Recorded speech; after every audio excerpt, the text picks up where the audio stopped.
good, Big Daddy. How you doing? Real good. Ladies and gentlemen, boys and girls, children of all ages, welcome in once again. The Rob Brown Show starts now. Howdy, y'all. Great to be with you. Happy Monday, my dudes and dudettes. 6 a.m. on the dot. And it is time officially to rock and roll this relatively dreary upstate Monday morning. It looks like we're going to have some gross rolling through the area over the next couple of hours. I don't know why I'm being booed. I'm simply reporting the news, not making it. I'm booing the rain. Yeah, dude. I know. I mean, you know what? Why would I boo you? Lots of reasons, but I haven't given you one so far this morning. That other seductive voice you hear this morning is, of course, that of the great one himself, Lonzo, on charge of the ones and twos this AM. I'd ask how your weekend was, Lonzo, but it's pretty good. I am the hype. Your Buckeyes, as I told you, they will be not only in great one, but in and getting to host in round one the Tennessee Volunteers coming to town. So disappointed. Why? Because I wanted them to play Clemson. Clemson, of course, after a thrilling and electrifying dub that I got to tell you, there's some hero ball that got played late in that one. I was on the field, standing just a handful of feet over to the right of where that field goal, the game winner, the walk-off from Nolan Hooser went through the uprights. So wait, you were not in the press box? You decided to go down on the field? For the ending, yeah. Okay. Yeah, I was up there for the most. I got to be down on the field for the up until about 15 minutes before kickoff. And then we were asked to depart the field right before kickoff. And then when the game was concluding, we were allowed to go back down there with about 5 minutes left to play. So you can crowd the winners or losers and ask them questions. Yeah, basically. Okay. Which I was in the chaos as Clemson was rushing the field, as SMU was trying to make their way off. I was in the chaos. I will simply say, and I understand this entirely. The boys were a little ramped up to be doing interviews right then. There wasn't much that I was able to get. And even the couple of interviews that I tried to snag down there on the field, there was a whole lot of, shall we say, unairable commentary in the background from various places that made pulling together audio to utilize a little difficult, a little tough. A lot of shall we say, explicit language taking place around the football field as Clemson walked off, or I should say walked up to the podium, and SMU walked off. But I will simply say that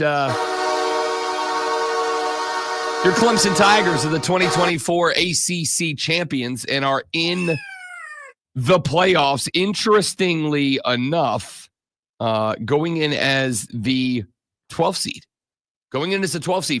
A seed behind, and this one I don't understand. A seed behind the team that they literally beat to get in. A seed behind SMU. Now, I mean, I do get it. SMU was 11-2. Clemson was 10-3. So, you know, the entirety of the record was obviously in favor of SMU. They get the nod. They get to go in as the higher seed. It was just kind of jarring to see Clemson end up seated behind a spot. And remember, the seedings are not the rankings. That is not what they are there for. But seated a spot behind a team that they had beat 12 hours before the rankings came out. So there's something interesting about that. There's something else that's interesting about this bracket. And I was talking a little bit about this, had some of the fellas come over last night and hang out in the backyard, lit up a nice little backyard bonfire to watch Lonzo's Chiefs. Even the doinks go Kansas City's way. It's at this point, I have come to the conclusion, and you can't talk me out of it. Taylor Swift is actually a witch. She's actually, and I'm not talking a witch like, she wasn't there last night. It doesn't matter. I mean, I would think, I don't believe that witches really can cast magic, but if they could, I think there's a limitation on distance. And she was in Canada, I believe, finishing up the Eras tour. So there's no way that she could have. Now she might have some minor witches that were in the crowd that will handle the spells for her, but I don't think that. I think, according to Harry Potter, you got to make eye contact. So, Harry Potter's fake. Taylor Swift is actually really Okay. clearly a witch. All right, There's just no more debate about that. She somehow, I don't know what it was, if it was like a weather spell that she cast, or if there was some sort of hex that she put on the goalposts. I don't know what the case was last night, but very clearly, if even the doinks go through for you. I've seen 100 doinks in my life. 2 of them have gone through. That was last night. It was a very difficult game when you got to play with the refs going against you the entire time. Oh, stop. And stop. Still you're able to. I Knock think if you look, you'll find out that there are more calls against Kansas City than there were against the other team. And that's something they have to deal with everywhere they go, especially in Baltimore and Buffalo. But luckily they weren't playing in Baltimore. The frustrating thing for the people out there is trying to figure out whether you're not or you're joking. That's the fun game. Is Lonzo being serious with this? Do I not look serious? Oh, it's not about how you look. That's the art that you have accomplished, by the way. San Diego, fewer Chargers, half the penalty yards. Chargers penalized 7 times for 50 yards. Kansas City 8 times for 98 yards. Thank you. That's nearly twice as much. That is nearly twice as much. You're not wrong. Okay. So we're going to come back to the NFL, but we've got to dial in on this bracket because here's interesting. Clemson goes in as the 12th seed. They are on the road in Austin, Tejas in round number 1, taking on the SEC runners-up, the Texas Longhorns. I don't know that it would have been a whole hell of a lot better for you had Georgia lost to Texas, because then you would have been going to Athens. I mean, at least in Athens, maybe you would have had a chance to get a few people there. Although I'm going to say this, sorry to start it off with the heater. Stadium had maybe 30,000 people in it Saturday night. Maybe 30,000 people. Yeah, I couldn't wait to ask you that question. Maybe 30,000 I was curious about that because I didn't see the crowd a whole lot. Yeah, there's a reason for that. They were never going to show it. Maybe 30,000. So it was like some AEW camera work, was it? It was excellent cinematography to keep the entire empty upper bowl out of the frame. But was the majority of the crowd Clemson? It was majority Clemson for sure, but it was a bad turnout. Like it was a bad. I have never been, just so we're clear, and I think those of you that have been listening to this show for any length of time can confirm this. I have never been the dude that goes in on some of the weaker, in my opinion, weaker commentary. Oh, South Carolina travels better than Clemson. That means that they're better than Clemson. It's lazy. It's lazy. All right. Trying to generate rage that way is lazy. So I've never done it. But what were y'all doing Saturday night? Because that stadium had maybe 30,000 people in it. It was, I'll put it this way. I was going up, and friend of the show, Joey B., Clemson guy, he texted me Saturday morning. And he's like, dude, are you still going up to the ACC title game? I was like, yeah. He goes, you want to ride together? I bought a ticket. I'm going up. I was like, yeah, we might as well. Yeah, for sure. Meet me up here at, meet me up here about 3:30. We'll take off. Our buddy Jack texted, and he's like, y'all going up still? I said, yeah. He goes, I haven't bought a ticket, but I think we'll go up. And I said, yeah, for sure. Come on with it. So he goes, I'm going to go ahead and grab a ticket. He grabbed a ticket, Lonzo, at about 4:45 on game day. Grabbed the ticket. He goes, all right, it's done. It's like it was. I think he said it was $40, $41, something like that. Wow. He was 2 rows back behind the Clemson end zone. You can see him on camera where the field goal goes through. 2 rows back, $42. He was sitting 2 rows back in the back of the end zone that had the Clemson logo down on it. $42 to get in the building. $42 he's in the building, sitting 2 rows back. I was walking around the field and like genuinely was like, where the hell is everybody? This is a game. And if it's a Duke's Mayo Bowl or whatever, it's like, yeah, whatever. You know what I mean? Like, whatever. It's a bowl game. This was a game that was going to determine whether or not you had a postseason worth discussing. This was a game that was going to determine if you were going to the college football playoffs or the TaxSlayer.com Gator Bowl. You know what I mean?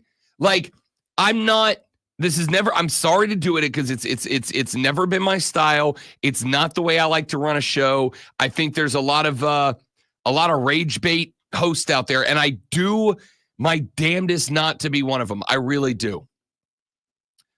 But there's a lot of question marks I have about that. I don't know. I just assumed, and I guessed incorrectly, that if that team was playing for an ACC title game right up the road in Charlotte, North Carolina, backs against the wall, playoffs on the line, end of season, if not. I expected that there was going to be, I'm not even saying that I thought that they would fill up an NFL stadium, but I genuinely thought there'd be more than I will be generous and say there were 35 to 37,000 in there. Generous saying 35 to 30,000 because I think it was closer to 30. And while it was loud. It was loud. There was good energy. Granted, I was down on the field. There was good energy down there. But I don't know, Zoe. Like, I don't know really how to describe it. It felt almost like anticlimactic to some degree. I mean, obviously it was a fantastic game. Like, it was a phenomenal game. SMU comes storming all the way back. They put up 17 in the fourth quarter. They almost shut out Clemson in the fourth quarter. ESPN is saying there was 53,000 in that building. Okay.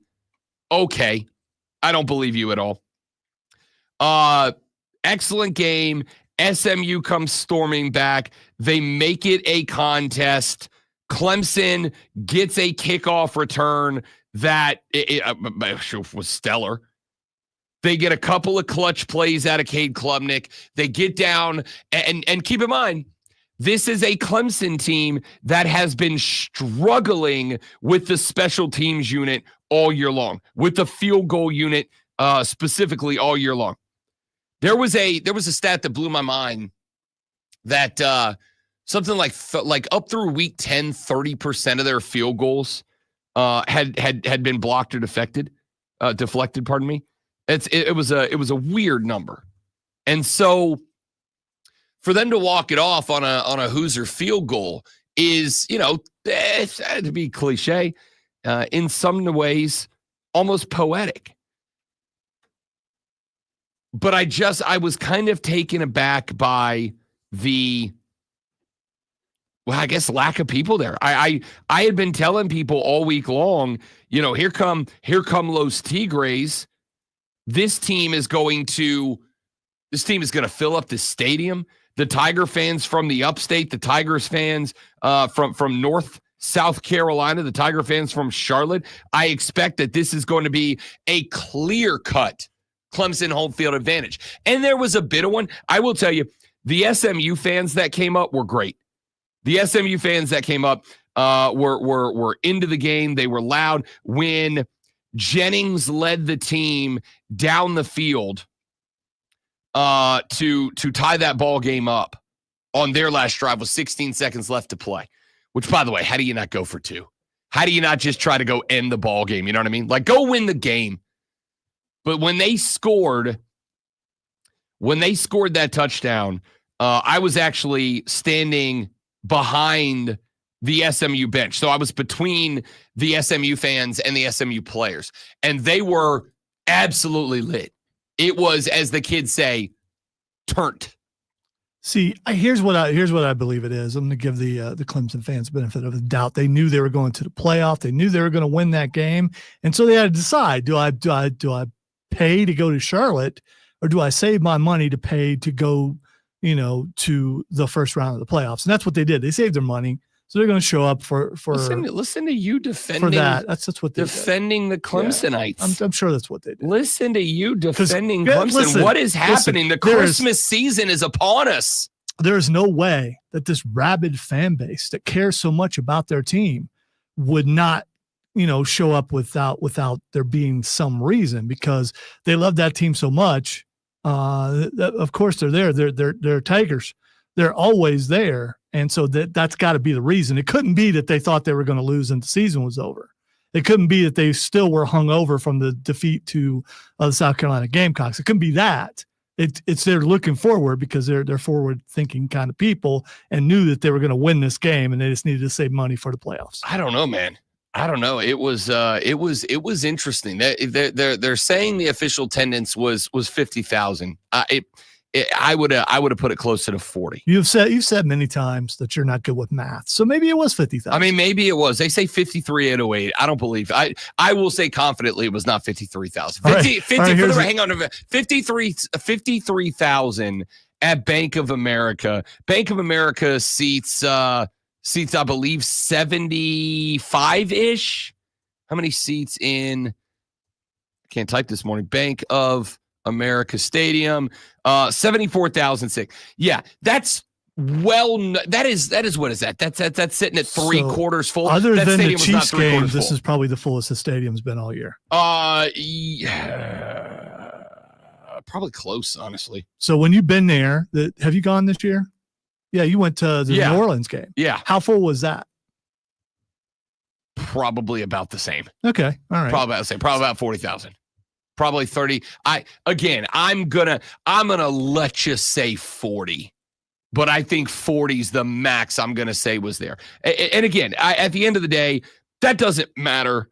There's no points awarded for fans in the stand. 34 points is 34, whether there's 34,000 or 134,000 people watching the 34 points happen. So if there was, a grade for the amount of people, that Clemson would have got a C.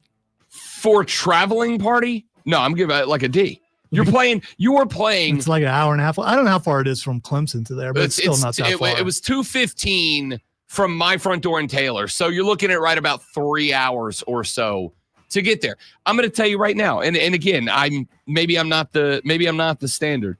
My team is playing 3 hours away with a playoff berth on the line and elimination with an L. I'm in the car driving 3 hours.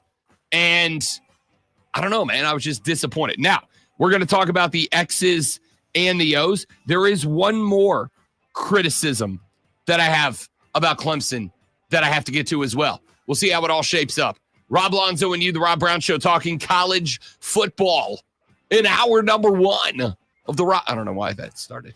It's the Rob Brown Show. It's the Fan Upstate.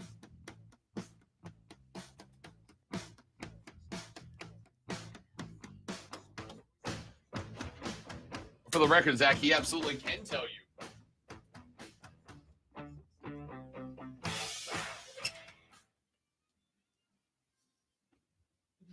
I will tell you this without a doubt, Zach, that the refs are in the pockets of the Baltimore Ravens and most especially the Buffalo Bills, not the Kansas City Chiefs. That's a narrative that's been painted by certain sports writers and fan bases in order to it's diversion, it's projection, it's look at them while these two teams are actually doing it. And it's sad. It's used in politics. It's used all over the place. And I hate that people fall for it. Trying to open eyes. One eye, two eyes. Unless you only have one eye, I'm trying to open the eyes of people.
Good morning.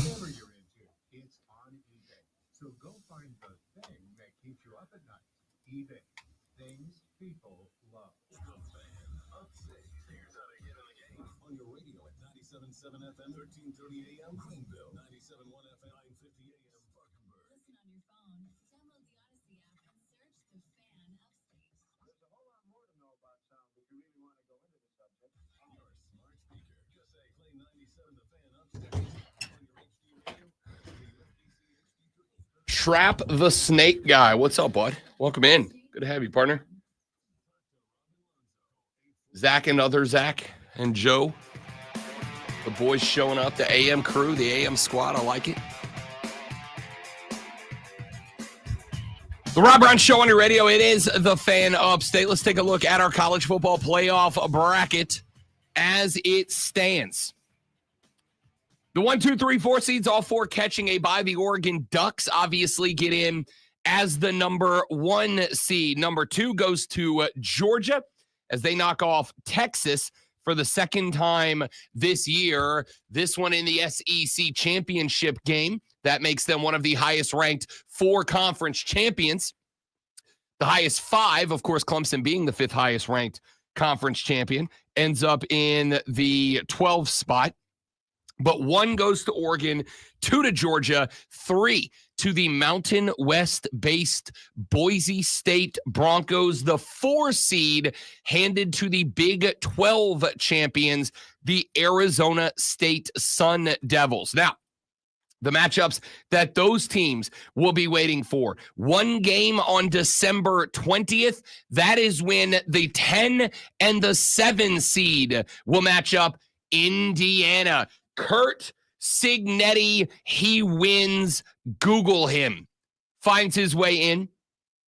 The Indiana Hoosiers are the 10 seed. They will take on Notre Dame, the number 7 seed. The winner of that game. The winner of that game will get Georgia in round number 2. That game is on 12/20. December 21st. My dear friends, is going to be a massive day because not only is that the Upstate Pulse Christmas Spectacular taking place on our brother station WORD, but on top of that, we got all the playoff games that day. We got all the playoff games. On 12/21. I was worried you were going to come down with something when I saw the date for all that. It's like, okay, should I plan accordingly? I will be there, so I can take 2 hours out of my day to show up here and put on perhaps the most electrifying Sabrina Carpenter, take a back seat. The Upstate Pulse is about to show you a variety show you've never seen before. My team will be playing while we're on the air, but professional. That's what I did. Just move it up a week. It's your show. Oh, no, it's not ready. Ain't no way we could do it this weekend.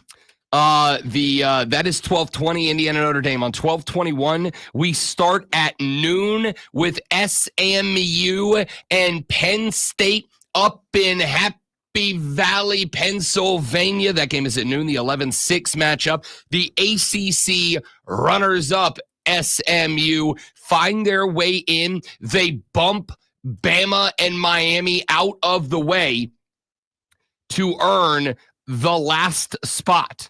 despite being the 11 seed, one higher than the lowest seed. And by the way, Zoe, fortuitous for SMU because they get big game James Franklin of the Penn State Nittany Lions, who got spanked by Oregon in the Big Ten title game. And then if they win that one, who does the winner of this game move on to play? The 3-seeded Boise State. Now, all due respect to the Smurfs, but Zoe, if I asked you which of the 4 teams on the first round bye would you most want to see in round 2, I think we would all agree it's Boise State. So SMU, by losing the ACC title game, ends up in a more fortuitous position, I think, than Clemson does. Because they got to go, yeah, it's Penn State. Happy Valley's going to be rocking. But they go to Happy Valley at noon. This is not a 7 o'clock. The fans have gotten good and drunk and liquored up all day for a 7 or 8 o'clock kick. No, it's a noon kick. Here's the thing. I don't know if they're going to white out, but if they do, it's more effective during the day. Because at night, you can't see it as well as you can during the day. I don't know, agree with that. I think the whiteout, though, is less about what you can see in the stands and more it's just one further step of bonding 80,000, 90,000 people together to get them on board with some important. Listen, I'm not saying this is going to be an easy game. This is the game that James Franklin needs because he can't win a big one. This will be considered a big one, but this is the opponent he needs. Oh, if you listen respectfully to SMU. So he can say, hey, I won a big game. I don't know. I mean, I honestly, I almost kind of think he'd have probably rather caught Indiana, right? Like in Indiana. I mean, that would have been a good story, but they don't put these together for stories. No, they do not. No, they do not. I do think it is interesting that SMU loses the ACC title game, and I think they got an easier path than Clemson did. Clemson's got to go to Austin, Texas. Now, is Austin, Texas an easier place to play than Happy Valley? No. I don't know if it is. Yeah, weather-wise. Weather is a big factor. It is going to we'll see when we get a little closer what the forecast is. Yes, I imagine that weather-wise, Austin, Texas is a nicer destination. It's a loud stadium. There's no, I don't think that I would say that either Happy Valley or Austin, Texas is an easy place or either one is easier than the other to step in as the bad guys with a crowd full throat behind the home team. But if you go to Austin and get this win, you're catching Arizona State in round 2. That one is off the bye on New Year's Day. Now, let's start with this. I really like Arizona State. I really do. I think Arizona State has been quietly, they are 11-2. This is a team that does have a couple of bad losses on the schedule. They took a loss to Texas Tech. They took a loss to Cincinnati. Lost by 8 to Texas Tech. Lost by 10 to Cincinnati. But both of those were way earlier in the season. They have played good ball since then. They doubled up Oklahoma State. They knocked off UCF, Kansas State, who was ranked at the time, BYU, who was ranked at the time. They smoked Arizona, and they beat the dog snot out of Iowa State in the Big 12 championship game. This team is kind of scary to me a little bit.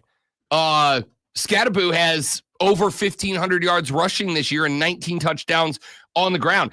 If it wasn't for Ashton Janty being Ashton Janty, Scatterboo would be probably a Heisman thought as a running back. He just picked a year, unfortunately, to break out that maybe the best running back we've seen since Bo Jackson is doing what he's doing for Boise State. He's good. I don't know if I put him there yet. We'll see what he does. He missed setting the all-time single season record by 167 yards. Right. So you can't all time. You can't put him there yet. I said since. I didn't say ever. Just so we're clear. He's fun to watch. He's really spectacular to watch. That, though, when I look at the bracket, that is a very interesting setup to me because you get Arizona State, who can run the football. It's a good team. But again, of the teams you could square off with in the second round, I think you either want, I want Boise State, and SMU got them. Clemson is going to have to be almost perfect defensively for 2 games in a row. And you can go, oh, wait a minute, we looked a lot better, and they did. SMU put up 17 points in the fourth quarter. There was no need for that game to need Nolan Hooser heroics. You shouldn't have needed it. That game should have been put away well before that game was put away, and it wasn't. So I think SMU got the easier path. Now, we had over in the chat, our buddy Zach showed up on our live stream, facebook.com/thefanupstate, the Fan Upstate on YouTube, or the Rob Brown Show on Facebook, YouTube, or Twitch. He said, can we all agree that Oregon got screwed out of all of this? They get to play Ohio State or Tennessee. Shouldn't the 1 seed get the easiest path to the college football playoff finals? I mean, they earned it during the regular season. That's just kind of how the seeding works out, right? Like, I don't disagree. Oregon might have, with the exception of, say, probably, well, honestly, Tennessee and Ohio State, might have the toughest path. And the only reason it's harder for Tennessee and Ohio State is because Tennessee and Ohio State have to play each other before they get to determine who goes on to play Oregon in the Rose Bowl in round number 2. But yeah, Oregon got kind of hosed. I'll tell you who woke up, I think, really happy about all this. Georgia. Georgia wins the SEC. They get the bye in the 2 seed. They're going to get the winner of Indiana and Notre Dame.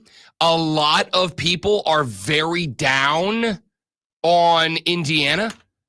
In fact, as a matter of fact, coming up later, we've got some sound that I pulled from Ward Manuel, the College Football Playoff Selection Committee chair. And he was specifically asked, like, did Indiana get the same scrutiny to end up in the 10 seed that SMU got, that Bama and Miami got, or were they just gifted a spot because they were 11-1 in a Power 4 conference? Specifically asked about that. So we're going to continue to break down the bracket because I think Clemson, interestingly enough, has a harder path than SMU does. I think that Oregon, I would absolutely agree that Oregon got the shaft, and I think that's a disappointment for the Ducks for sure. There's a lot that we need to break down as we keep an eye on our college football playoff bracket, inching closer day by day to crowning a national champion. All right, we're going to talk some more football. We'll talk more bracket breakdown, look at some of the paths that are out there for Clemson to try to fight their way in and be the underdog story. For SMU, your ACC runners-up. What about Carson Beck going down for Georgia? I have been told that if you lose your starting quarterback, you can't win the national championship. I've been told that. We'll talk about how that impacts the Dogs and more. All that coming up on the Rob Brown Show. All that coming up on the Fan Upstate. You know, it's a shame when a player goes down. When I saw him go down, my first thought is, oh, Rob's going to love this, rather than I hope he's okay. Just be worried about the well-being of someone. How about that drop from Xavier Legette? Or the upset was on? Here's the thing. Oh, that's Did rough. You see how hard he got hit early in the game? I think that affected him the rest of the game. It may have. Yeah, because I still need you to catch that football. I think he kind of got the, I'm going to get hit again, like that kind of stuff. He hasn't been hit in the NFL until he has now. Until yesterday. And that was, it was a clean hit, but it tore him up. He struggled the rest of the game.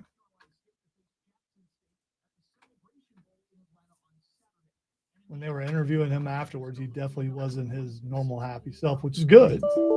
He should be upset that he dropped those passes, but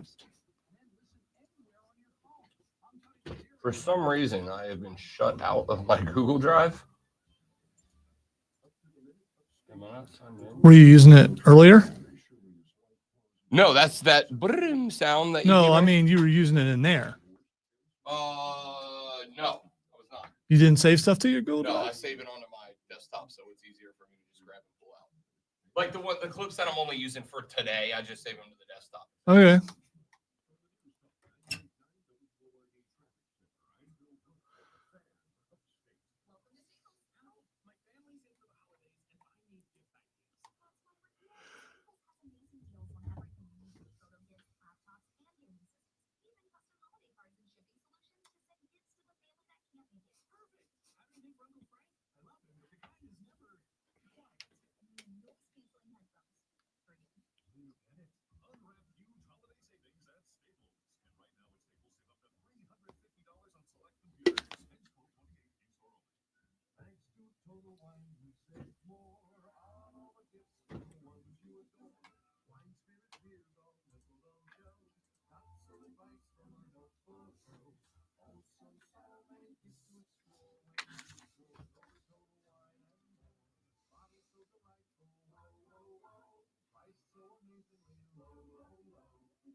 If you got up from your couch to change the channel, you had more yards than the Bears did in the first half. That's funny. They had 2 yards in the entire first half. I got my butt handed to me in NFL. I put up a bunch of bets while I was in Charlotte Saturday night, and I got handed to me yesterday. Weird day, including your Chiefs -4, but then don't go score a touchdown. Why would you bet on the Chiefs at all? Because, like, half the Chargers were hurt. The defense, I bet the Bears to cover 14. They got blown out. I bet the Falcons to cover 8.5. They got blown out. Chiefs starting a new tackle, and Mahomes got hit so much yesterday. I was thinking refs would call something every once in a while. It would help.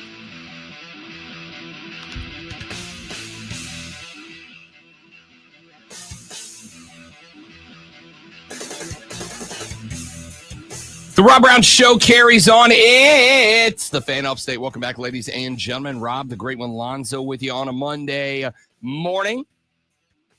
This week, full week. Next week, full week. Then we'll have 2 weeks that we do not have a full week. We will be in on the 23rd on Monday. We will be off for the remainder of that week after Monday. Then the following week, we will be in on the 30th. We will be in on the 30th and 31st. I will not be off. I will be in on New Year's Day or New Year's Eve. We will be off on New Year's Day, January 1st, and then we will return to wrap up the week on the 2nd and 3rd. Once we get to Jan 6, full speed ahead, no holds barred, back to your regularly scheduled every day, The Rob Brown Show, up until I think like President's Day in mid-February or something like that. It's our next day off. No, there's MLK Day in January. Oh, that's right. Yeah. That's right. Either way, you got 2 more weeks full time. Then you got 2 weeks on a weird schedule. And then we're back to the grind, baby. And then it's almost vacation time. Must be nice. Lonzo gets 8 weeks paid vacation. It's unbelievable. I wish. I It's should. unbelievable. I deserve 8 weeks, but I don't have 8 paid weeks. vacation. I do not. I don't. Whoever is negotiating Lonzo's contracts, I need them. I need Zoe's agent. All right, because this guy has a deal, man. Not only does his paycheck have a comma in the middle of the number, but he gets 8 weeks paid vacation. There's this thing. Solid day. There's this thing when you make the schedule. I'm just saying. Clemson, the 12 seed, takes on number 5 Texas. Arizona State, the 4 seed, waiting on them. Your 8-9 matchup, Tennessee, Ohio State. The 1-seeded Oregon Ducks awaits the winner of that matchup. SMU loses the ACC title game, does get the final playoff spot. They go in as the 11 seed. They will travel to Happy Valley to take on the 6 seed Penn State. The winner of that game gets the Boise State Broncos in the Fiesta Bowl on New Year's Eve. And then Indiana takes on Notre Dame. That's your 10-7 matchup. That one up in South Bend, Indiana. Winner of that game gets Georgia on New Year's Day. Your, as we mentioned, opening round games. There is one on December 20th. That is Indiana Penn State, 8 p.m. on 12/20. That, of course, is a Friday night, a week from this Friday. Then on the 21st, 3 games. They start at noon with SMU Penn State. It carries on to 4 p.m., Clemson and Texas, and then we wrap it up at 8 p.m. with Tennessee and Ohio State. So what did the committee get right? What did the committee get wrong? Because I will tell you, Zoe, I was locked and loaded for Bear this morning. I was waiting for what is the committee going to do to tick me off with these selections. What is the committee going to inevitably get wrong that we get to crack the mic Monday morning and have a go at? It's not really much I'm mad about, honestly. There's not really that much I'm mad about. Maybe Like maybe SMU going in at 11, Clemson going in at 12. Like maybe you should have flipped those, put Clemson as the 11 seed. And really, that's not even so much like I'm upset about it as it is Clemson kind of got the shaft here. Like they got a harder path than SMU. But as we pointed out when Zach came into the stream chat a minute ago and said, can we acknowledge that the Oregon Ducks got hosed? The only undefeated team in the bracket ended up with, I don't even want to say arguably, I just want to say objectively, the hardest path of any of the four teams that caught a first round bye. Record-wise, Clemson is the worst, right? Record-wise, Clemson as a 3-loss team is the worst team in the bracket, correct? Right. So record-wise. So I don't think you can get the shaft, as you say, coming in as the worst team to make the, and they still got 10 wins. So it's not like they're horrible, but 10 still with the ACC title game. Yep. So, but they still have the most losses, and they are the team that only made it in because they won the ACC. So I mean, their path should not be easy. Actually, they should be playing. I'm not bracket even, with Oregon. I agree with. I think that's kind of the thing is now they are in the bracket with Oregon. They just wouldn't meet up with them until the quarterfinals. Into the semifinals. If they were to end up facing off with the Ducks, it would be in the semifinal round with a slot to the Natty on the line. It's a tough road to hoe. I mean, you got to go to Austin, Texas, and win that game. That's a tough place to go play football. You've got to, in the second round, take on an Arizona State team that might be the most, I'll say second most well-coached team in this bracket. There's only one coach I really genuinely like more, and that's Dan Lanning. I like Curt Cignetti a lot, obviously, but that's because Curt Cignetti is hilarious, not because I think he's like, I do think he's a good coach, but I think Curt Cignetti is he good enough to make it out of the first round? On the road to South Bend's going to be tough, dude. Now, the good news is they're also from Indiana. There's no real weather advantage in that one. We are absolutely going to be talking about weather advantages for a couple of these teams. Obviously, Penn State has a weather advantage over a team out of Dallas, Texas. I don't know that Ohio State has any weather advantage over the Tennessee Volunteers. I mean, it's no, as we talked about Friday, I don't know if it was on the air or off the air. It was on. The temperature was the same exact in both places at the same time. So it's not going to be that different. So it may only be the Nittany Lions that have a weather advantage in round one. It's going to be nice in Austin, nice as December can be in Austin, Texas for Clemson. In fact, if anything, Clemson will be the team that's more likely used to playing in colder weather. So it'll be nice down in Austin. Tennessee, Ohio State, couple of teams that play in colder weather. SMU out of Dallas going to Penn State. That's really the only game with a weather advantage in round one. Indiana's from right down the road from South Bend, Indiana. So there's not much of advantage to be had there for the Notre Dame Fighting Irish. What's your favorite first round game? I mean, it's got to be Tennessee, Ohio State, right? It's got to be Tennessee. I've got bias. Not because not because of your team, just in terms of what's on the paper. Tennessee, Ohio State's got to be in. I love Indiana, but Indiana's the team I had the most questions about now that it's time to stop being entertained by Mr. I Win Google Me and start being entertained by what are these football teams doing? I'm guessing, without looking at the odds, that's probably the hardest game to pick. Tennessee, Ohio State? Yeah. Yeah, I believe that is the... I'm guessing all the other ones probably have a clear... Maybe Notre Dame and Indiana, but I think out of all of them, that's got to be the hardest to pick. I would bet off the top of my head before I pull up the lines, I would say Ohio State, Tennessee is probably damn close to a pick'em game. I'm going to say, Lonzo, Notre Dame is favored by touchdown in the hook, 7.5. That's going to be my guess. Let me pull them up. All right, nailed Indiana, Notre Dame. Notre Dame favored by 7.5 on the money. Nailed that one. I said Tennessee, Ohio State. I'm looking pick'em game. Zoe, you are also favored by 7.5. A full touchdown plus the hook. Have they seen Will Howard play? That's fair.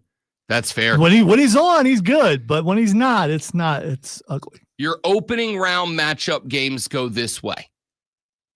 Notre Dame -7.5 over Indiana. Penn State -8.5 over SMU. Tennessee, Ohio State, the Buckeyes favored by 7.5. Texas is a 10.5 point favorite over Clemson. The only line out of that number that really shocks me is Ohio State favored by the touchdown and the hook. I would have probably been more comfortable with Ohio State like -3.5. 7.5 feels like a big number against Nico. I mean, I swear, dude, I can say it when I'm not behind the microphone. Nico Iamaleava. There we go. I have those problems too. Hopefully after that game, you won't have to worry about saying his name again until the next year. I got to be honest. I haven't watched Tennessee play all year, so I don't know. It's a good team. Good team. A lot of speed on the outside. They're there. Fast. They're there for a reason, so they've got to be pretty good. But we'll see.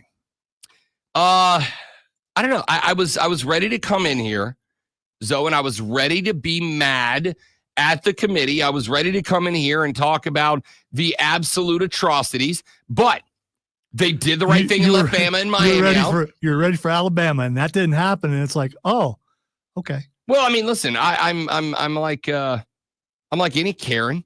I was ready for anything to complain about. I was gearing up for anything. I was waiting for there to be one inevitable thing to be mad about, but there's not really anything about this bracket that I necessarily think is wrong. Now, there are going to be a bunch of folks who are going to say that, the 12 best teams aren't in there. I'll take Bama over Indiana any day of the week. I take, South Carolina over SMU. And I'm not going to push back and be like, straight up, you are wrong about this. But I do think that and I said this last night to a couple of the fellas. I had a buddy of mine over that last night who's a South Carolina fan. And he was making the argument that, he said, Rob, right now, if SMU played South Carolina, what would you set the line on that game? And I'm like, honestly, probably South Carolina -3.5, maybe 4.5, somewhere in that market. And he goes, does that not by default make them the better team? I said, yeah, no, for sure. I think South Carolina is better than SMU. I'm not going to argue with that. What I am going to say is part of being one of the 12 best teams is that you have got to be one of the best teams from start to finish. Like, I am not just looking at who's hottest in the moment, like who's the hottest team right now. I do think that we have to, the one thing that I think gets devalued before anything else, the one thing that I think gets devalued the most is regular season success or failure. Like we have minimized, or some of you try to minimize success from week 1 to week 14 in favor of who's playing the best football in week 14. And I think the only thing I would have an issue with is you are effectively devaluing full-length regular season success by saying we should do power rankings to get in and not overall accomplishments. Speaking of that, if I were a conference guy, I would be gloating right now. Luckily, I'm not conference guy, but if I were a conference guy, I'd be going, see, the Big Ten's the best. I told you. You have out of the Big Ten, the Ohio State Buckeyes, the Oregon Ducks, the Penn State Nittany Lions, and the Indiana Hoosiers. Out of the SEC, you got Georgia, you got Texas, and you got Tennessee. Again, these are the 4 teams that are the Big Ten. This is the Big Ten. Right. And what it goes along with what you were talking about, regular season and how it's important and how all these teams won. And they did. Indiana lost 1 game to Ohio State. Penn State lost to Ohio State and to Oregon. And Oregon lost to no one. I get it. Like if you lined up Indiana and South Carolina right now, as much as I love Indiana, it's been a fun story. I'd take South Carolina. If you lined up South Carolina and SMU right now, I'd take South Carolina. Me too. If you line up South Carolina, Boise State, although I think there's a little disrespect on Boise State's name. If you line up South Carolina and Boise State, I'd be hard pressed not to tell you I'm not taking South Carolina. Yeah, they haven't played a defense like South Carolina. Yeah, so I don't disagree. So with all of those things put together, I agree that power ranked today, South Carolina probably beats 3-4 maybe of the bottom half of the bracket. I mean, they did beat Clemson a week ago. Saban was butthurt. I mean, he was very upset. Yeah, and I will say this. I am going to come after Nick later on, and I do like Nick Saban, TV guy. But I'm going to come after Nick later because he was on there going, this just decentivizes, tough out-of-conference scheduling. You know who Bama played out of schedule this year or out of conference this year? South Florida, Western Kentucky, Wisconsin, and Mercer. You know what I mean? Like, I was like, Nick, so maybe Wisconsin's the best team out of that. A 5-loss Wisconsin team, by the way. It's not saying a lot. Yeah. Those are the teams that Bama played at, and Nick was yesterday. And again, I actually like Nick. I like playoff breakdown Nick. I think he's done a good job. But Nick was on there like yesterday, like, well, Alabama's got a tough schedule, and this just kind of disincentivizes playing tough out of conference games. I'm like Mercer and Southern Florida, Wisconsin, and Western Kentucky, Nick, if you had a real good squad up there that helped you out with this argument, I'd be good with it, bud. But like those might not be the teams that you want to prop up as the reason that, Alabama should get in for. Now, Alabama does have games out of conference coming up over the next couple of years against Florida State, against Clemson. Like there are some good out of conference games. And Greg Burns, the AD at Alabama, said yesterday, and we're going to talk about this coming up later in the show.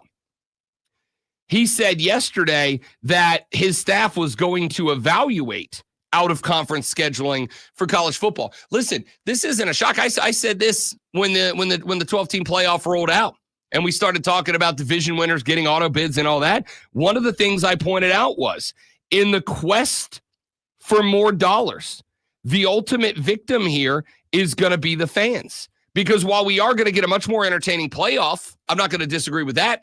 While we are going to get a much more entertaining playoff, we are absolutely, without a doubt, going to lose good, intriguing top 25 out-of-conference matchups.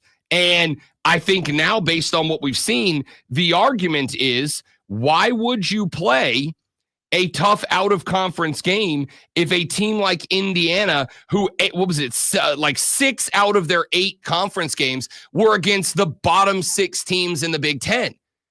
And then there was Ohio State and like whoever, one of the teams that was on the schedule that was in the middle of the Big Ten. Like, as friendly of a conference schedule as anybody has ever played for Indiana, and it was good enough to get them in. So, Greg Burns, the AD at Alabama was like, we are going to evaluate scheduling out of conference games. Yeah, of course you are. So is everybody else. You're not going to see a lot of those anymore. Why would you? You lose them, you're cooked. Why would you? All right, we're going to talk a lot more college football. We're going to get into the NFL in hour number 2 as well, because we do have our second division winner clinched. Kansas City wins the AFC West last night. We got to talk about that. You got to be done with Kirk Cousins in Atlanta, dude. You got to be done with Kirko now. We'll talk about that and a whole lot more after Lonzo rubs your ears with the glorious sounds of this sports flash. All right, so usually if Rob mentions something, I won't start with that because, I don't like how that works. But I'm going to anyway. The Kansas City Chiefs clinched the AFC West last night as they beat the LA Chargers with a doink field goal off the left upright, 19-17. Patrick Mahomes went 24-37 for 210 yards and a touchdown. The Chiefs improved to 12-1 on the season and have won the AFC West for the 9th year in a row. It was a walk-off win in the ACC championship game. The Clemson Tigers officially made the college football playoff bracket.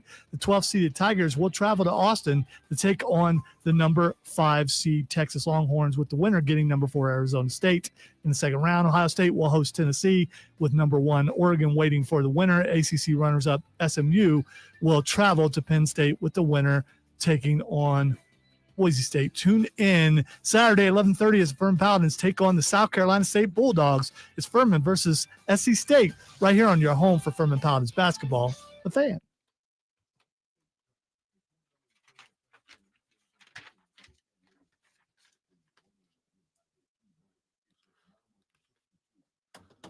Between the 101 and 290.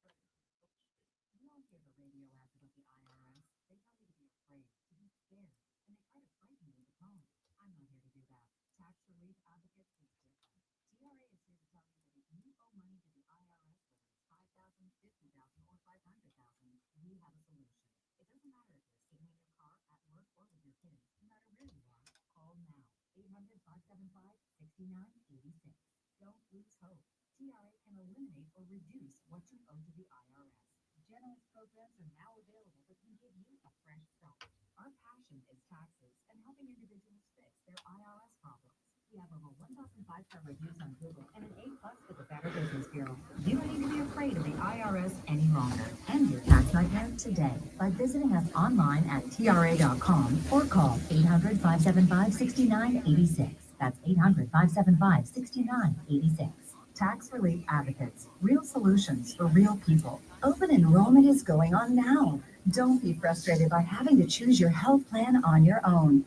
South Carolina Blue is here for you. Located on Woodruff Road right here in Greenville, Casey and his team of licensed health insurance experts can help you find a health plan for 2025 that fits you and your budget. Time is running out to secure your coverage for January 1st. Schedule your no-cost appointment today at scbluehereforyou.com. Looking for the perfect Christmas gift for the golf lover in your life? The 2025 Upstate Golf Cart is here, and it's just $50 for 6 rounds of golf at 6 of the best courses in the Upstate. Order today at upstategolfcart.com. That's upstategolfcart.com. The perfect stocking stuffer. Why pay more for prescription? Stop over.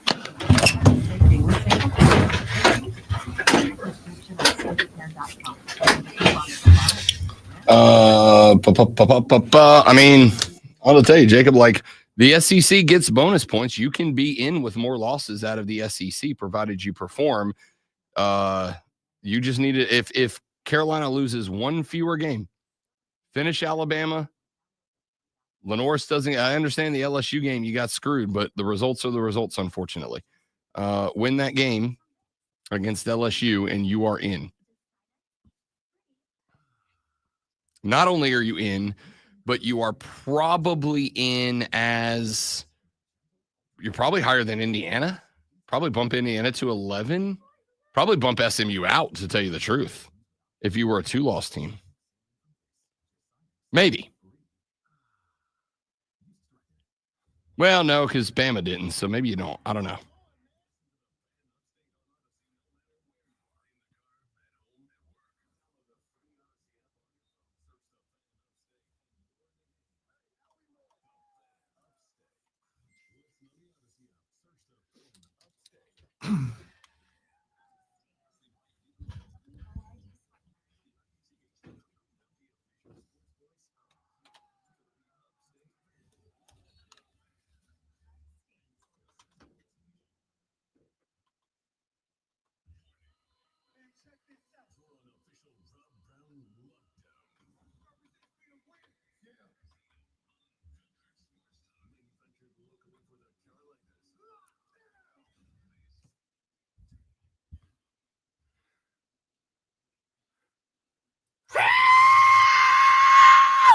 Renewal by Anderson of Carolina's fan phone, 844-326-3663. The text line is open for you at 71307. 71307. Start your text with FAN, F-A-N, FAN, F-A-N, and we will read them on the air.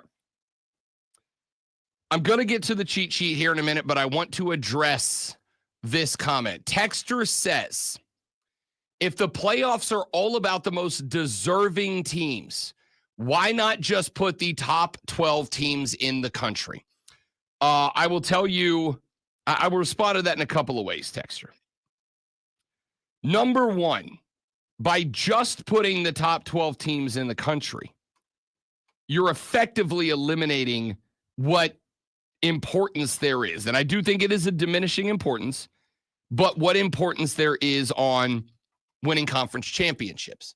And somebody asked on Saturday, I think Saturday it was, somebody asked me on Bet for the Cycle. One of the guys in the production staff was like, why don't we just do away with conference championships then, right? Like if we are talking about the fact that the college football playoffs are going to add either 3 or 4 games onto the schedule of your eventual national champion and runner-up. Why not get rid of conference championship games And that way we don't have to worry about it. And the answer is, as the answer is to every question I've ever been asked about college football, because money. Conference championship games are a direct moneymaker to the conferences themselves. That is one of the few things where they exclusively profit. And so the conferences are going to fight to the bitter end to keep the conference championship games in play so they don't lose that cash money, homie. They want that paper. That's the whole point of all of this is dollar bills, y'all. And so they're not going to ditch the conference championship games. In fact, if anything, they're going to push the college football playoffs to make college conference championships somehow more important than they are down the line. But here's the second question. The second question that I have is, how do you determine the best 12? Right? Like, isn't that kind of where we are? One of the things that you lean on to defend the importance of the conference championship games is you can say, well, if a team wins the conference championship, they are the best team in that conference. Like, that's a metric. Whether you like the metric, whether you think the metric is legitimate, whether you think the metric makes sense or not, that is a metric that is objective. The team, Clemson, are the ACC champions for this season. There is no debate there. But when we start talking about all of these other teams, games, etc., we start getting into the world of subjectivity, right? We start talking about subjectivity. We start talking about what my opinion is. This is one of the things that I got into it with, I don't remember who it was. Somebody on Twitter yesterday was making the argument that, you know, Alabama should get in because if Alabama played played Indiana, they would be favored by, 7 points or whatever that person thought. And it's like, do you understand why there are betting lines? There are betting lines because we play the games on the grass. We play the games on the grass. We play the games. This was what I screamed 1,000 times last year. The games on the grass have to mean more than the games in our head. When you say stuff like that, you are creating a world where the imaginary games that you play in your head hold more value than the actual games that we play on the field and the actual results of them. So, and I'm not even saying you're wrong. What I'm saying is the way we are determining these teams is largely based on subjectivity. The way that we play these games, the way we make these rankings is 100% opinion based. This is one of the big problems we bumped into last year with the Final 14 playoff where Florida State got left out. And everybody said, oh, Alabama would beat Florida State by 2 touchdowns. And my response was, so the 13 games that Florida State won, including a pair of them without their quarterback, with their backup, and they still went 2-0, including a roadie against the rival and an ACC championship game in Charlotte, and went 2-0 in those 2 games. Those games matter less than the imaginary game that you played in your head.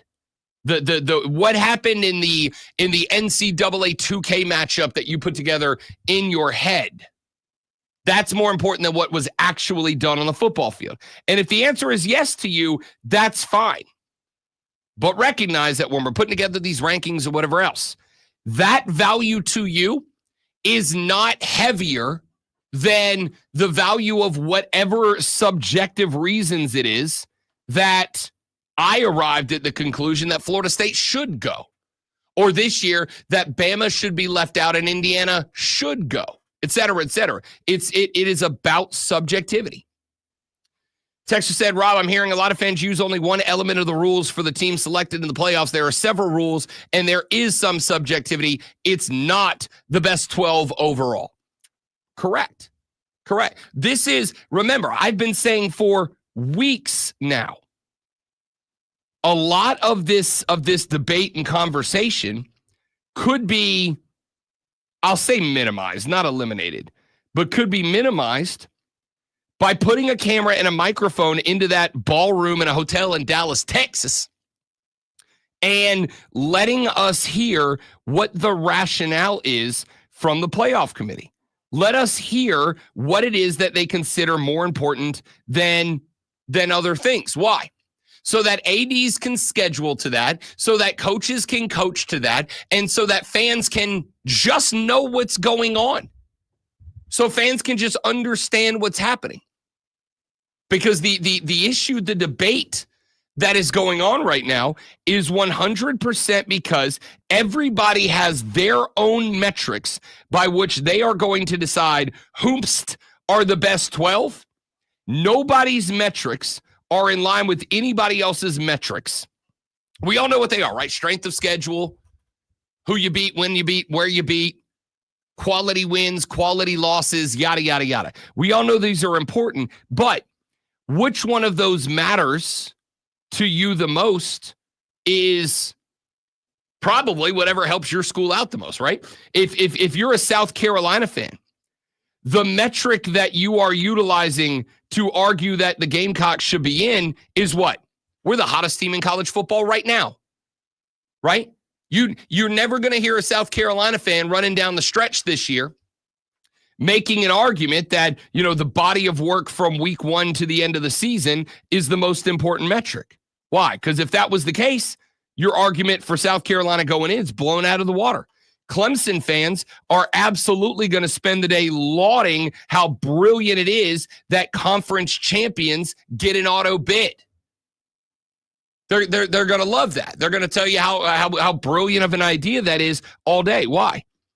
Because if they weren't conference champions, they'd be getting set for the Cheez-Its Bowl. That's the point. That's the rhythm behind all of this. When it comes down to it, everybody is going to say the most important metric is whatever metric helps their team. Now, I got asked last night, one of the fellas, like, Rob, why? We know the TV ratings would go through the roof. Why would the College Football Playoff Selection Committee throw cameras in there? Did you see, Lonzo, did you see all of them hanging out in their lazy boys during the Big Ten and ACC championship games? I did not see that, but that sounds awesome. Yeah.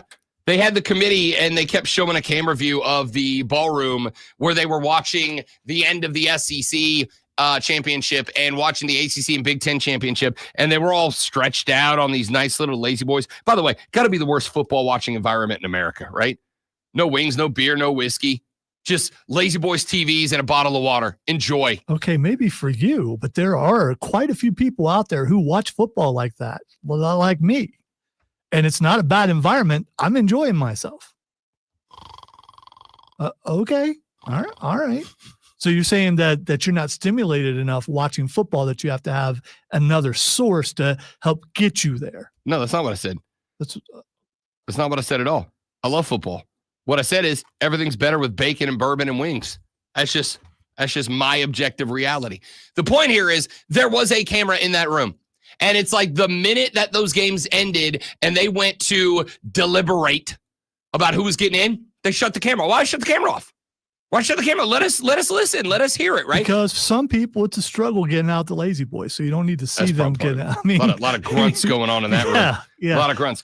Probably some people need to pull their pants up because, you jump up out of the lazy sometimes. I mean, especially if it's leather, it might catch. I mean, You rocking leather pants that often, Great One? No, the leather, it was a leather. Oh, the leather lazy boy. Lazy boy, yeah. You said if your pants get stuck, especially if they're lazy. No, because the leather, I'm picturing them wearing sweatpants, but I'm guessing they weren't. Lonzo dresses like Wahlberg and Almost Famous during the weekends. Is it Wahlberg and Almost Famous? It is, right? Or am I losing my mind? Doesn't matter. Whatever. Point here is I love the movie, but Wahlberg was not in it. That camera angle could have just been left on for the deliberations about who's in and who's out. But part of it is, and then I'm going to shut up because we're about to speed run the water cooler cheat sheet. Part of the reason that they don't do that is because we all come in here and talk about it at length for the next couple of days. That's it. It is good press, bad press, doesn't matter. Give me press. That's it. We're going to spend the entire day breaking down the bracket. And if they came out and said, here's why we put these teams in this order, there'd just be less controversy. Controversy breeds eyeballs. Aren't you more happy that they're in Lazy Boys rather than in a banquet hall sitting all stodgy with their jackets on and everything at the table? I want to see them I'm glad they comfortable. were comfortable watching the game. Yeah. Leave the camera on when it's time to talk about who gets in. Yeah, I don't It's care. like the 'Cause, second it it's was just- time, they it's- shut everything off. No matter what, whether they have complete transparency or not, there's always going to be some complaints. People just looking for, see, I understand, that guy right there wasn't watching the game. He was on his understand. phone. So he cannot judge what happened in that game. I understand, but what we would have is a now official knowledge of what matters to them and what does not, so that these schools and fans down the line could adjust in season and know. All right, real quick, let's speed run this bad boy. It's your water cooler cheat sheet. Are you ready for the playbook of the peculiar, the almanac of the absurd, and the encyclopedia of the extraordinary? Well, you better be, because we're diving headfirst into the 3 top stories that will have your coworker saying, You hear that? What kind of place is this? No. Here we go. welcome to the water cooler cheat sheet on the Fan Upstate. Water cooler cheat sheet, top 3 sports stories you need to know. You get about a minute of each one of them. Let's dive right in. Item number 1. I don't even need the 60 seconds for this one because we've been talking about it all morning and will continue to do so as the show rolls on. Your college football playoff bracket released yesterday. We now know the teams that are in and when the first and second round games are taking place. Oregon gets the bye. They will get the winner of the 8-9 matchup, Tennessee and Ohio State. The Tennessee-Ohio State game is December 21st at 8 p.m. The semifinal is New Year's Day at 5 p.m. The second bye goes to the Georgia Bulldogs, who in the SEC, they get the winner of the 10-7 game, Indiana and Notre Dame. The Indiana-Notre Dame game, December 20th at 8 p.m. The quarterfinal matchup against Georgia will be on New Year's Day at 8:45 p.m. Oh, my God, we're going to be so tired the next day, dude. We're going to be so tired. The third bye goes to the Boise State Broncos. They will get the winner of the 11-6 matchup, which is SMU at Penn State. SMU-Penn State is 12:21 at noon. The winner will take on Boise State on New Year's Eve at 7:30 p.m. And the fourth bye goes to Arizona State. They get the winner of the 12-5 matchup, which is the ACC champion Clemson Tigers on the road in Austin, Texas, to take on the SEC runners-up, the Texas Longhorns. Clemson, Texas, December 21st at 4 p.m. The quarterfinal against Arizona State, New Year's Day at 1 p.m. Let's go to item number 2.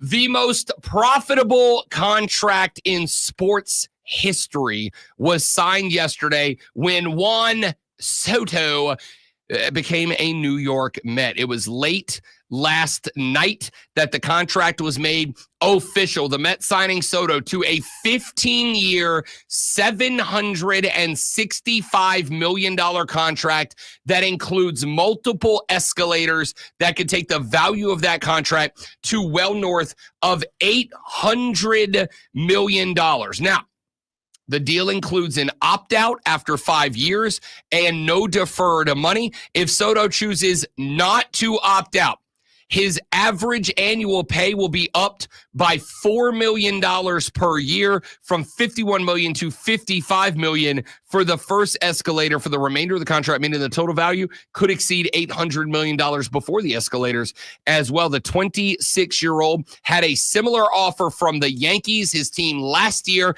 that he decided to turn down. He was also courted by the Blue Jays, the Red Sox, and the Dodgers. There were smaller market teams like the Royals and the Rays that were exploring signing Soto, but the money just was not there. We're going to talk more about this contract later on in the day. Let's get very quickly to item number 3.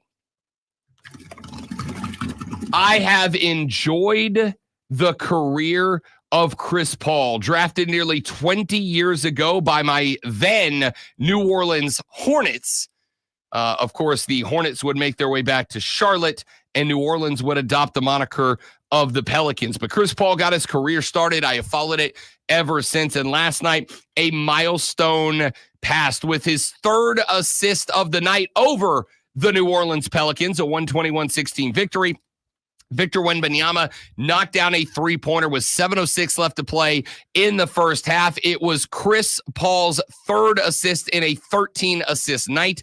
But more importantly, it was Chris Paul and jumping up the leaderboard of the all-time career assist number. 12,092 past Jason Kidd for the second most all-time assist.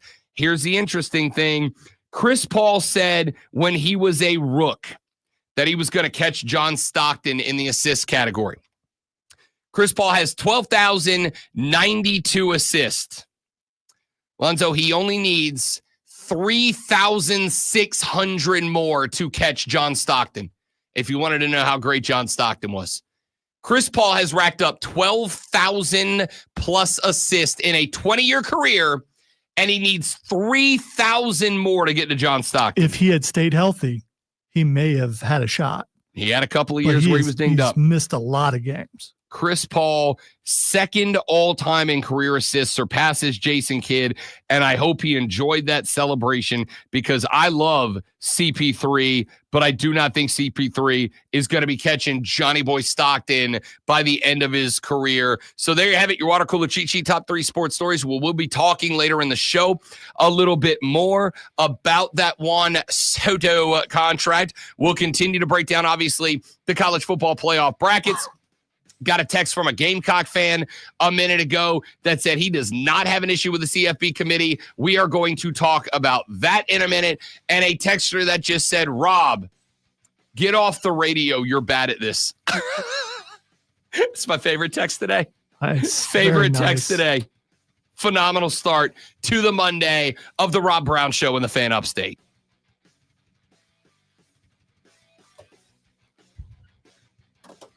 Well, mister, you really suck. Me too. You don't have some haters, man. You know, you gotta have some haters.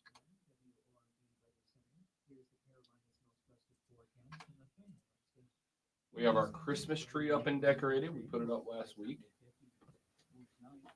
And I have come to the conclusion that no matter how hard you try, you will never correctly hang Christmas ornaments for a wife. It's just impossible. So you won't know this, but if you have kids, they can't hang them wrong.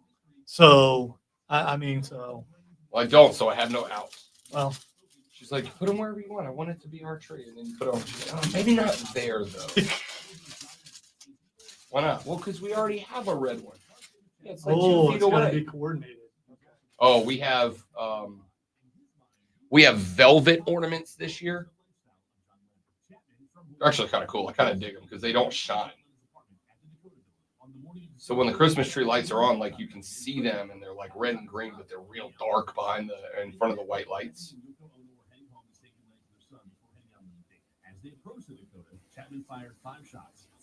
Oh, so you're a white lights only? No, I'm a color light guy. Courtney is white lights only. Yeah, I think it might be a South Carolina thing. I've heard that a bunch. It's so weird. There is a You want white lights? Just turn the light on. Just turn the regular light on.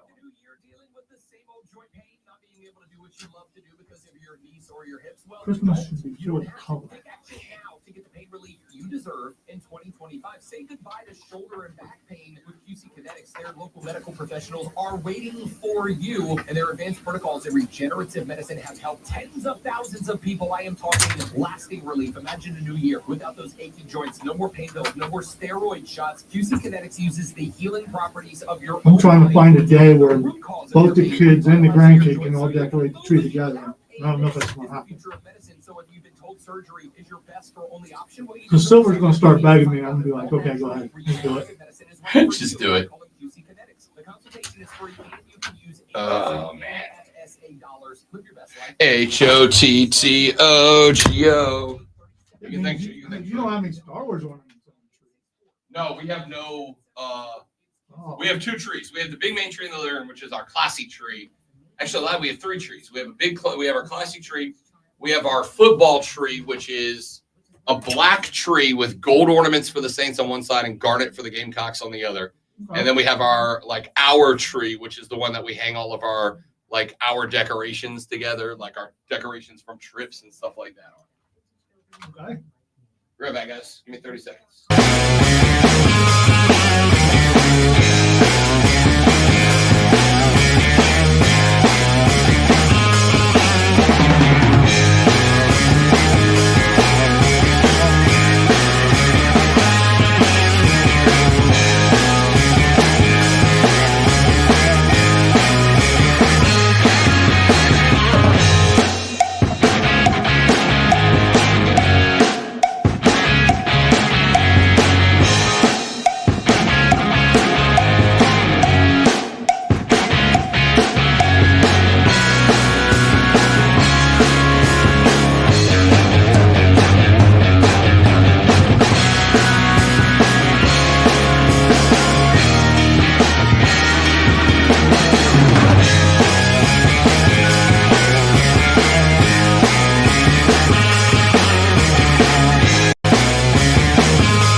The Rob Brown Show continues. It is the Fan Upstate. Rob Alonso with you. Be a part of the show, 844-326-3663. That is the Renewal by Anderson of the Carolinas fan phone. The text line is open at 71307. 71307. Start your text with FAN, F-A-N, FAN, F-A-M. We'll read them on the air. You can tweet me at The Rob Brown Show. You can tweet the great one at Lonzo on Word. You can tweet everybody at the station at The Fan Upstate. We'd also like you to use the Ray Memorial Hotline, which I can tell you, got a couple of those over the weekend. We'll be diving into the Ray Memorial Hotline. So if you want to jump on board, the Ray Memorial Hotline is right there for you and very easy to use. All you got to do is go to the Odyssey app, Audacy. Grab it. Once you do, search The Fan Upstate. You click on the Fan Upstate, click the little heart icon so it is always at the top of the Odyssey app home screen when you open it. You can use the Odyssey app to listen to the station and the show live anytime that you want. And you can use the Odyssey Rewind feature. So if you start the show late, you can go back to the beginning of the show or any given segment that you would like. And all of our episodes are podcasted there at their conclusion. So if you miss a minute, no, you didn't. Use the Odyssey app. But once you get on the Odyssey app, go to the Fan Upstate page. In the middle of that page, there's a little circle button with a microphone right in the middle of it. You click on that circle microphone button, and you can leave a 30 to 60 second voice message that comes directly to the great one and I. We will listen to them. You can send them day or night, rain or shine, 24/7, 365. Say whatever you want about anything that you want and say it however you want. Have at. It's your time to shine on the Ray Memorial Hotline. Go to the Odyssey app, AUDACY. Go to the Fan Upstate page. Click on the button. That is a circle with a microphone in the middle of it. And when you do, you can drop that voice note straight to Lonzo and I. Text line, 71307. We got this one in a minute ago. that said, Rob, and let me go find it and pull it back up. Rob, I'm a Gamecock fan in the minority, but I don't have an issue with the college football playoff field. If you think of it as the best of each conference playing one another, it's perfectly fine. And in that case, the regular season matters for everybody. In the SEC, especially the regular season, is the playoff. The Gamecocks didn't get it done. A playoff with all SEC teams would not be very interesting and would cheapen the regular season completely. That's from Kyle in the Berg. Kyle, thank you very much. Appreciate you taking the time to text the show this morning. You should text the show as well at 71307. I don't hate it, and I think that's a good way to phrase it, Kyle. I think that's a good way to phrase it for people who are upset about this. Hey, we're going to take the best teams from each conference. And one of those teams is going to be your conference champion. And then once we have those filled in, whoever's best left standing after that gets in. Except for 7 of the 12 teams come from 2 conferences. 7 of the 12 teams come out of the Big Ten and the Southeastern Conference. Now, we do have to, and this is a conversation I've had with many an ACC fan. Had it with a couple of folks at the ACC championship game in Charlotte Saturday night. Not all conferences are created equal. And on top of not all conferences are created equal, Kyle, not all conference schedules are created equal. We have talked at length, for instance, about the Indiana Hoosiers. Indiana's schedule is, respectfully to Kurt Signetti and the gang, kind of a joke. It's kind of a joke. They had FIU, Western Illinois, UCLA, not a good team, Charlotte, Maryland, not a good team, Northwestern, not a good team, Nebraska, middle of the pack, Washington, Michigan State, and then they wrapped it up with Michigan, Ohio State, and Purdue. Now, in a normal year, Michigan would have pumped up the value. And this is one of the reasons that I absolutely agree strength of schedule is a big deal. But I also think constant evaluation of strength of schedule matters. And I do not think that just because your schedule is weak, it means you should automatically be penalized for it. Because I look at, for instance, teams that had Florida State on the schedule this year. Teams that had Florida State on the schedule ended up playing a 2-10 FSU team a year after they went 13-0 and were a Power 5 conference champion. So, things change. Teams in the Big Ten that had Michigan on the schedule probably came into this year going, crap, we got to go to the big house. We got to go play the maize and blue. And by the end of the year, unless you're Ohio State, you're like, damn, glad we got Michigan on the schedule this year. They're not that good, right? I am not saying... It still stings, by the way. Yeah, no, I know. It's not going to stop unless you win a natty. Then you'll feel real good about it. The reality is here that strength of schedule do matter, but I've already told you that. I told you when the 12-team playoff was announced. You are going to start seeing teams. In fact, I'll tell you what, I think I got enough time here. Nick Saban talked a little bit about this on the ESPN Reveal show. He was asked about his thoughts, and he pointed out that he thinks that out-of-conference scheduling is about to take a hit. We've talked about this all year on College Game Day, that who you play has to matter, has to be important, whether that's talking about Alabama or anybody else in college football. If you want to incentivize scheduling, then you have to take that into consideration. Well, what's your reaction, Nick, to seeing the decision the committee made with that final spot?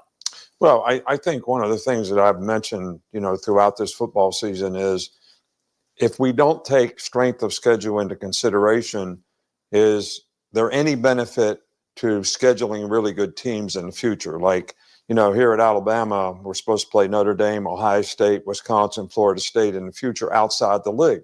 Well, those are great games for fans to see, and that's what I think we should be doing. In college football is creating more good inventory for great games that people are interested in. But do you enhance people wanting to do that? What's the athletic director going to do? He may go cancel all those games now, knowing that the SEC is tough enough. But at the same time, I do think the best teams are in the playoff, which I think is most important. And no coach should have any complaint about what his circumstance is relative to getting in the playoffs or out of the playoffs, because they all controlled their own destiny and they all had opportunities, and they had some flaws and bad losses that contributed to their circumstance. So this could be a learning lesson for each and every team and every individual on those teams. I would like to point out, though, that the last 20 seconds or so of Nick Saban's take there was what? It was him going, hey, if you got left out, it's because you lost games, right? If you got left out, it's kind of on you. I mean, we can argue strength of schedule. We can argue how much that matters, and you're not wrong about any of that. You can make all those arguments. But at the end of the day, if you're not in this field, it's because you lost football games. And I do think that is something that we need to hammer on, is that if you wanted in, Bama, don't lose to Vanderbilt, and you're in. South Carolina, don't choke away to LSU or Alabama. And I know Lenoris got hurt, and I know there was the most egregious, arguable call in college football in 2024, if only because it likely was the call that kept you out. But go win that game. Go find a way to dig that game out. Go find a way to finish Alabama in Tuscaloosa. Either one of those guys. Don't get the hell beat out of you by Ole Miss. Any one of those games goes a different route, and you are in. If you're Miami, don't give up a 21-point lead on the road at Syracuse, and you are in, right? You're in probably whether you win or lose the ACC championship against SMU that you would have ended up having to play. Like, Nick's got a point. But here's the thing, and this is the part that you're never going to hear any of the ESPN personalities talking about. You heard Nick there say, in the next handful of years, college football should be incentivizing teams to play better out-of-conference games and create those marquee top 25 matchups that college football fans want to see. Which, sure, good take. Agree completely. As a college football fan, I would love to see way more non-conference top 25 matchups that matter. I'm totally on board. Except for college football is not about what the fans want. College football is about what the fans will watch in the highest numbers. And when we start seeing that these opening round college football playoff games, when we start to see that they are turning in numbers that are on par with just the semifinal games from the past couple of years, we're going to go even further. Do I want more of those games? Yes. Do they make the football season more interesting? Yes. Did we have weeks this year that the football schedule was crap, that there was just no good games? Yes. How do you fix it? I don't know. This is going to be something that football's either got to figure out or has to acknowledge, we really don't care what the fans want. We got to figure out how to make the most money, and that's kind of where we are. All right, let's take a break. We'll come back. We'll keep talking about this on the flip side. The Rob Brown Show rolls on. It's the Fan Upstate.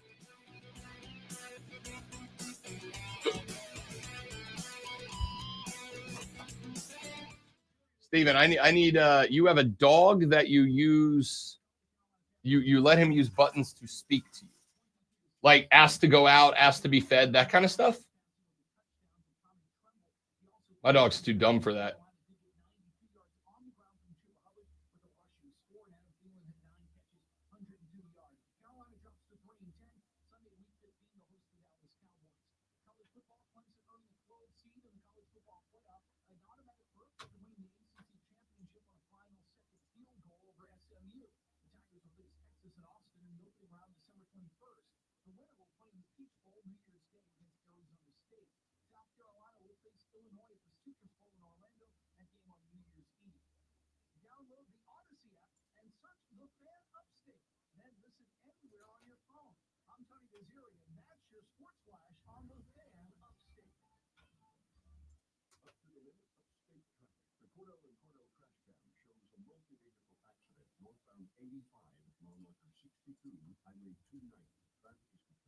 Now see the biggest flaw with these window things.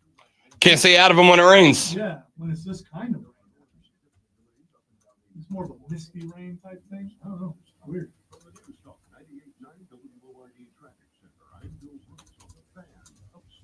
Welcome to Spa Living Home. What it looked like the whole day. Fresh smoky bacon and delicious bourbon. Keeping the smoky, salty, delicious bacon and taste the vanilla and caramel notes of bourbon. Picture yourself in a world of nothing but bacon and bourbon. Imagine mounds of bacon, rivers of bourbon, and flavors to delight your taste buds.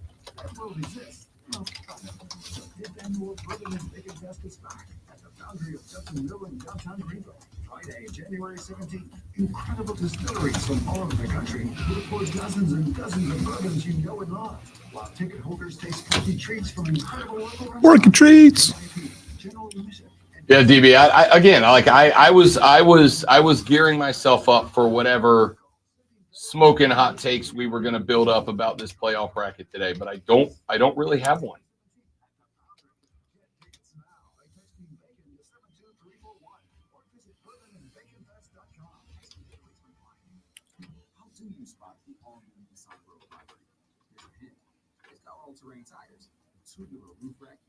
Tubular.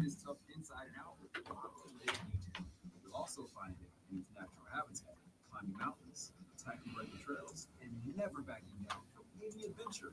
The first step is on Little Rock.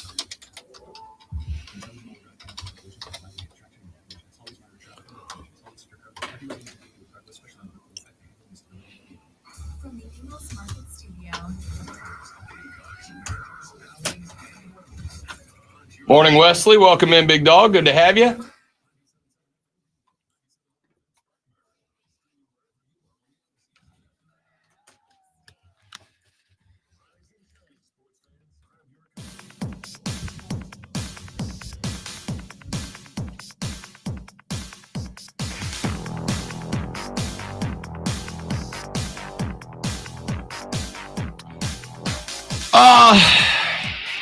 I want you to know,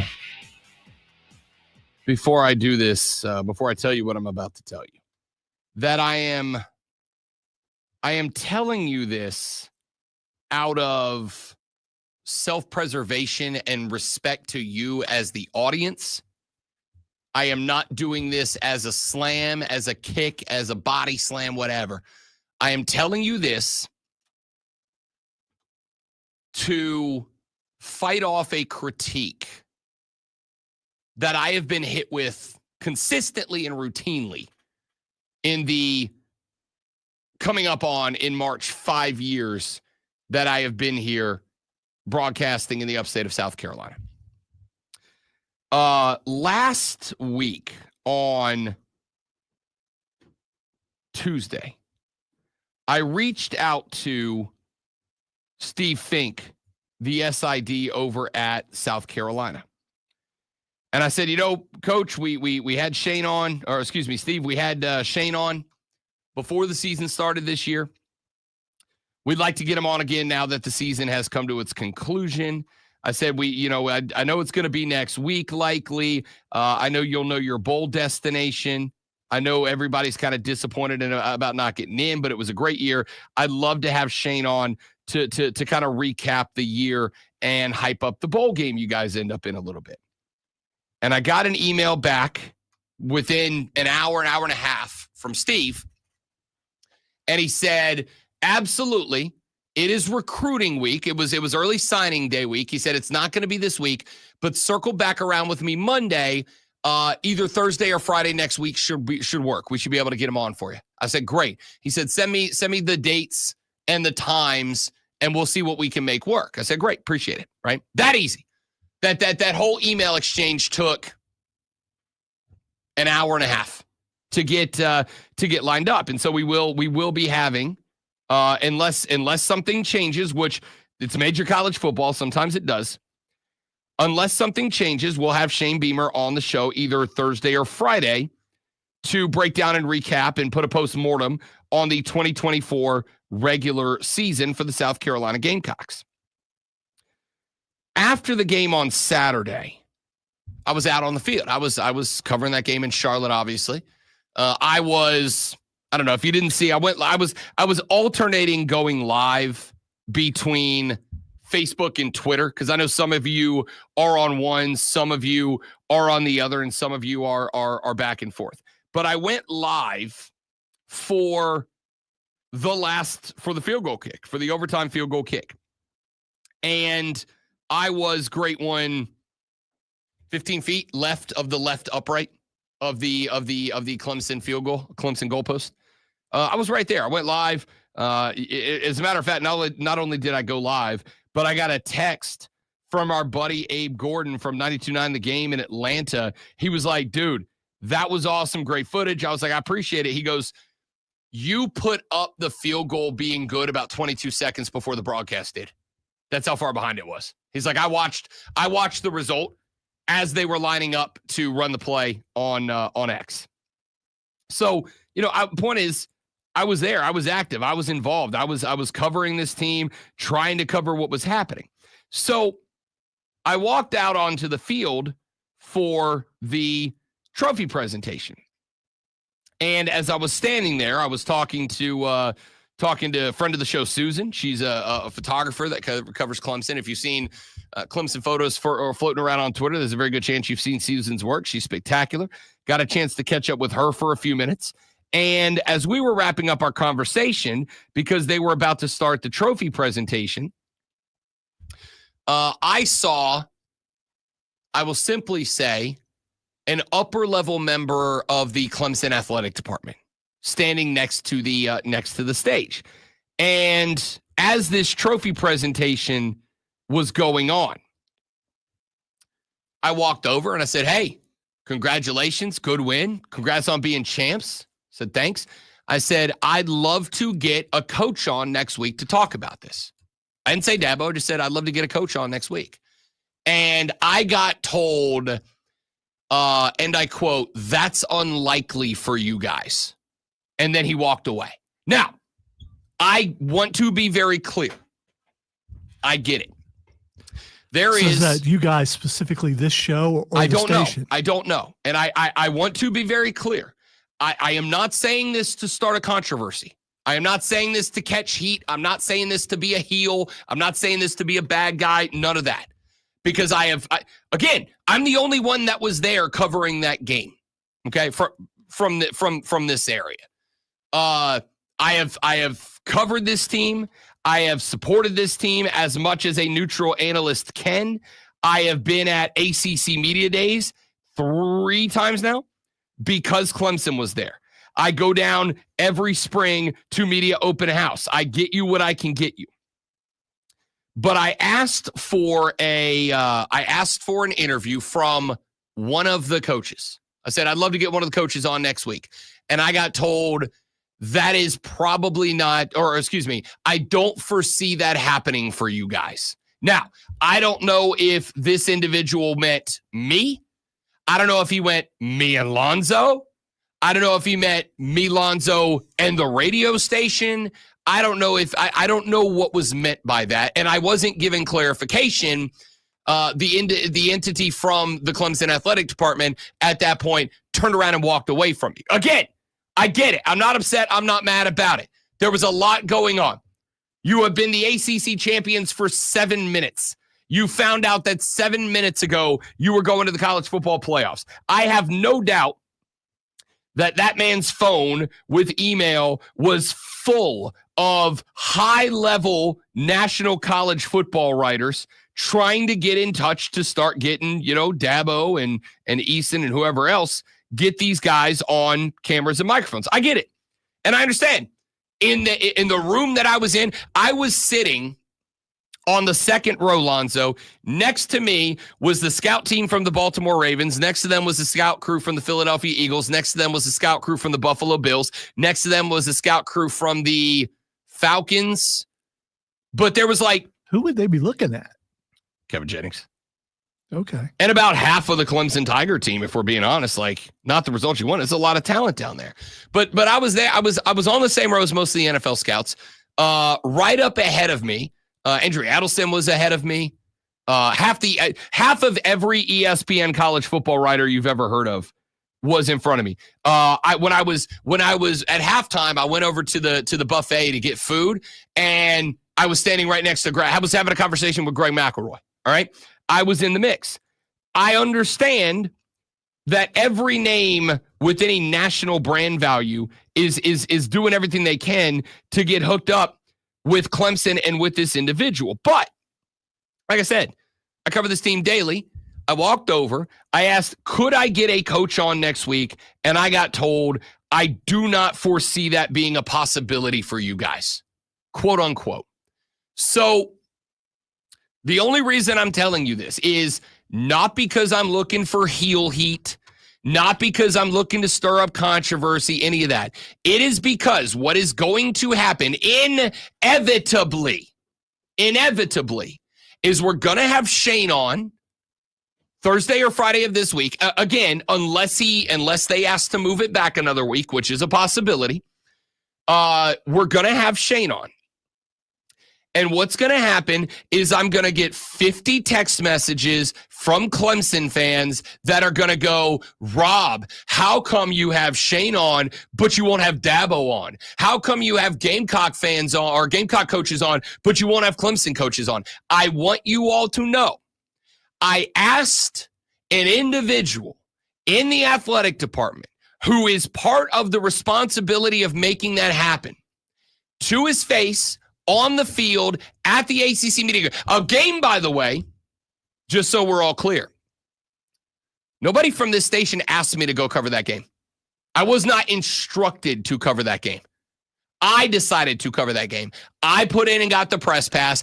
I drove using my own car and my own gas up to Charlotte. I spent my Saturday night away from my wife. I did all that to give Clemson the coverage that you guys that are Clemson fans and listeners of the Fan Upstate deserve. I did all of that. I was not compensated for it. I did not ask to be compensated for it. I did that because I want you guys to have as much attention as you deserve on this program.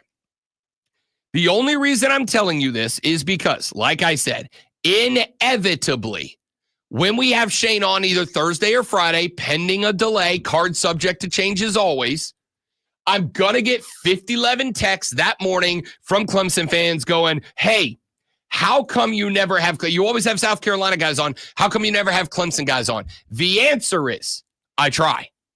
I just get told no. Now, as we all know, and I'm not letting any cats out of any bags here, we all know that there is a station in the market that is a Clemson station. It's what they do. And for the record, I actually like the guys that work over there. I bumped into them at the ACC title game. We hung out for a minute. I bump into them and we sit next to each other at every ACC media days. We chatted up. They're good dudes. I like them. They do good work. It is a Clemson propaganda station. That's not an insult. I think they know it. It shouldn't be an insult. It's not meant to be. They're a Clemson propaganda station. And of course, Clemson's going to take care of their own over there, right? That's their flagship. They're going to take care of their own. I get it. I am letting you, listeners of Clemson fans, listeners and Clemson fans, I'm going to let you know that I went there on my own dollar, on my own time, without being asked or directed by anyone here. I went up to cover that game. I went up to take you on the field with me.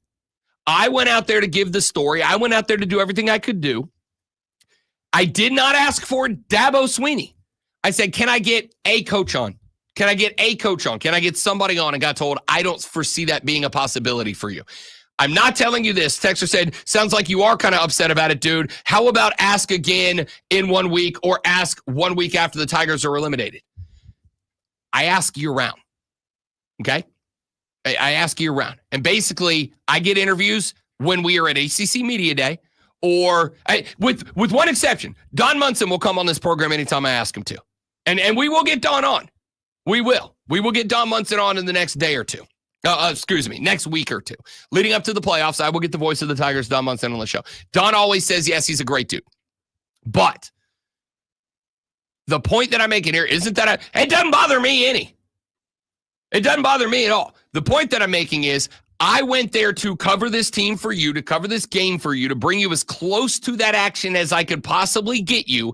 I asked for an interview, and I basically got told point blank to my face, no, it's not happening. So when we have Shane Beamer on later this week or early next week, looking like, fingers crossed, end of this week, when we get Shane Beamer on and we have that conversation, don't blast me with texts about how I'm a Gamecock homer because I have Shane Beamer on, but I won't have a Clemson guy on.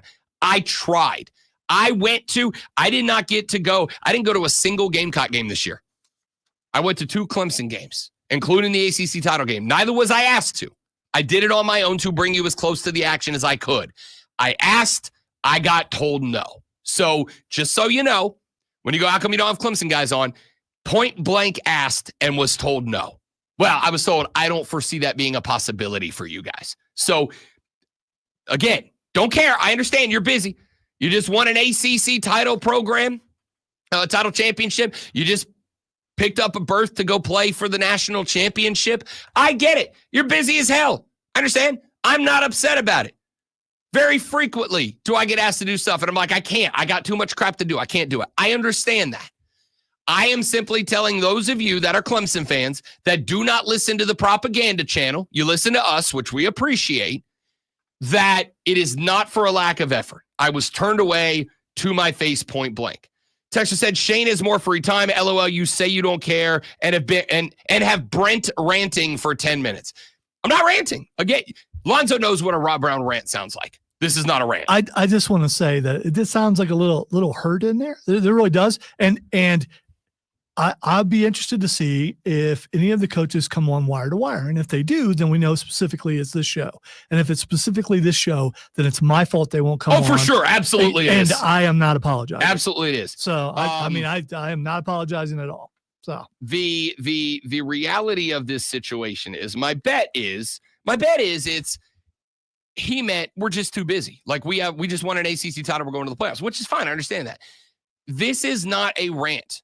What this is I will, as I mentioned a couple of times, inevitably get a call or get a text. Don't be a mark, okay? Because you're on the edge of being perceived as a mark, and you don't want to do that. Mark, call me what you want to call me. What I am going to say is the one thing you will not call me is unfair. You will not call me unbiased. You will not call me a homer for one side or the other. I am letting you know now, when we get Shane or whoever in the next 5 to 6 days, when that happens, it was not for a lack of effort that I didn't get Dabo or Riley or Goodwin or anybody else in that staff, because I asked point blank, face to face, and got told no, just as a heads up. Texas said, ESPN, I get it. Oh, excuse me, fan, I get it. Dabo will be on ESPN 300 times this week. Yeah, probably. Texas said, this doesn't have to be read on air. Up too late. Already reading it. Supporting Rob here. I'm a Gamecock alum and former SID. USC has historically been really Bush League in how they handle media relations stuff, and Clemson has always been so accommodating. So strange to see it going the opposite direction.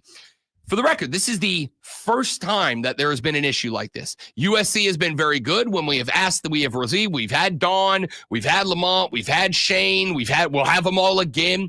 Clemson has always been very welcoming and inviting and doors open, and that's all well and good, and I appreciate it. We just don't get guys from them. We've asked. We just don't get guys from them. So, again, don't care. I'm just letting y'all know that it's not because it is, Rob's a biased Gamecock guy. It is Rob asked and got told no. Just a heads up. Doesn't this kind of make you want to be a Gamecock guy, though? No, because again, I get it. I'm sure there is very valid reasons. Just give you a couple more years. No, I have. You'll be where I'm at. I have zero issue with Clemson fans. I have never not had a wonderful time when I've gone down there for a game, to cover one, or just as a fan. I've never not had a great time at their media day. I've never not appreciated their time at ACC media days. I have appreciated everything so far. This is just 100%. When you get mad because we've got the head coach of the Gamecocks and basketball and blah, blah, blah, blah, blah, with the exception of the soccer coach, I have not been able to get Clemson guys. I just get told no, and it happened to my face Saturday. That's my only point. Speaking of faces, here's a handsome one. Lonzo's reading the Sports Flash. Most of you can't see him, but you get it.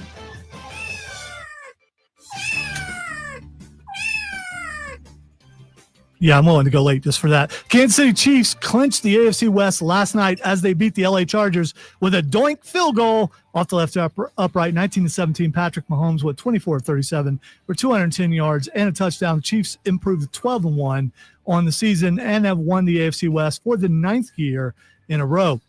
With a walk-off win in the ACC championship game, the Clemson Tigers officially made the college football playoff bracket. The 12th-seeded Tigers will travel to Austin to take on the number 5 seed Texas Longhorns, with the winner getting number 4 Arizona. I can't play that thing because I got to. Anyway, tune in Saturday, 11:30, as the Furman Paladins take on South Carolina State Bulldogs. It's Furman versus South Carolina State, right here on your home for Furman Paladins basketball. The Fan, Upstate.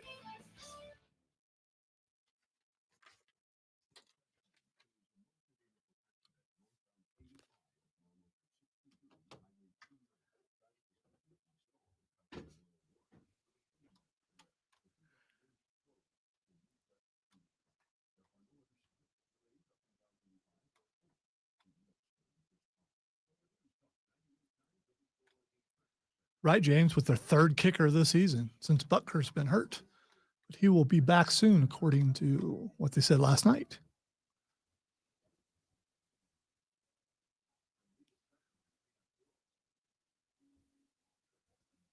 More than likely, the Clemson folks are just busy, and I'm sure they would never purposefully leave out a station, especially one locally in the upstate that people actually listen to. But, you know.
Do you know that we're right around the anniversary of the trade?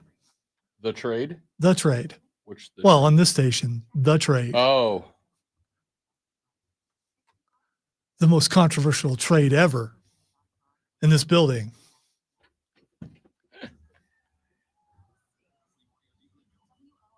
And what a Christmas gift it was for me. Thank you, powers that be.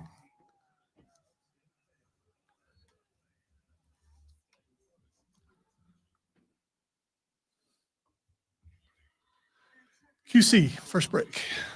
QC in the first break.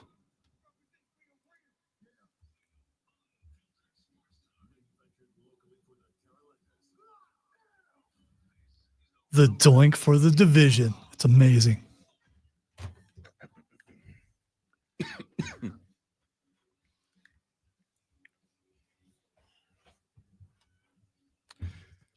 Here we go. Hour number 3 of the Rob Brown Show starts now. Welcome back, ladies and gentlemen. Rob, Lonzo, and you.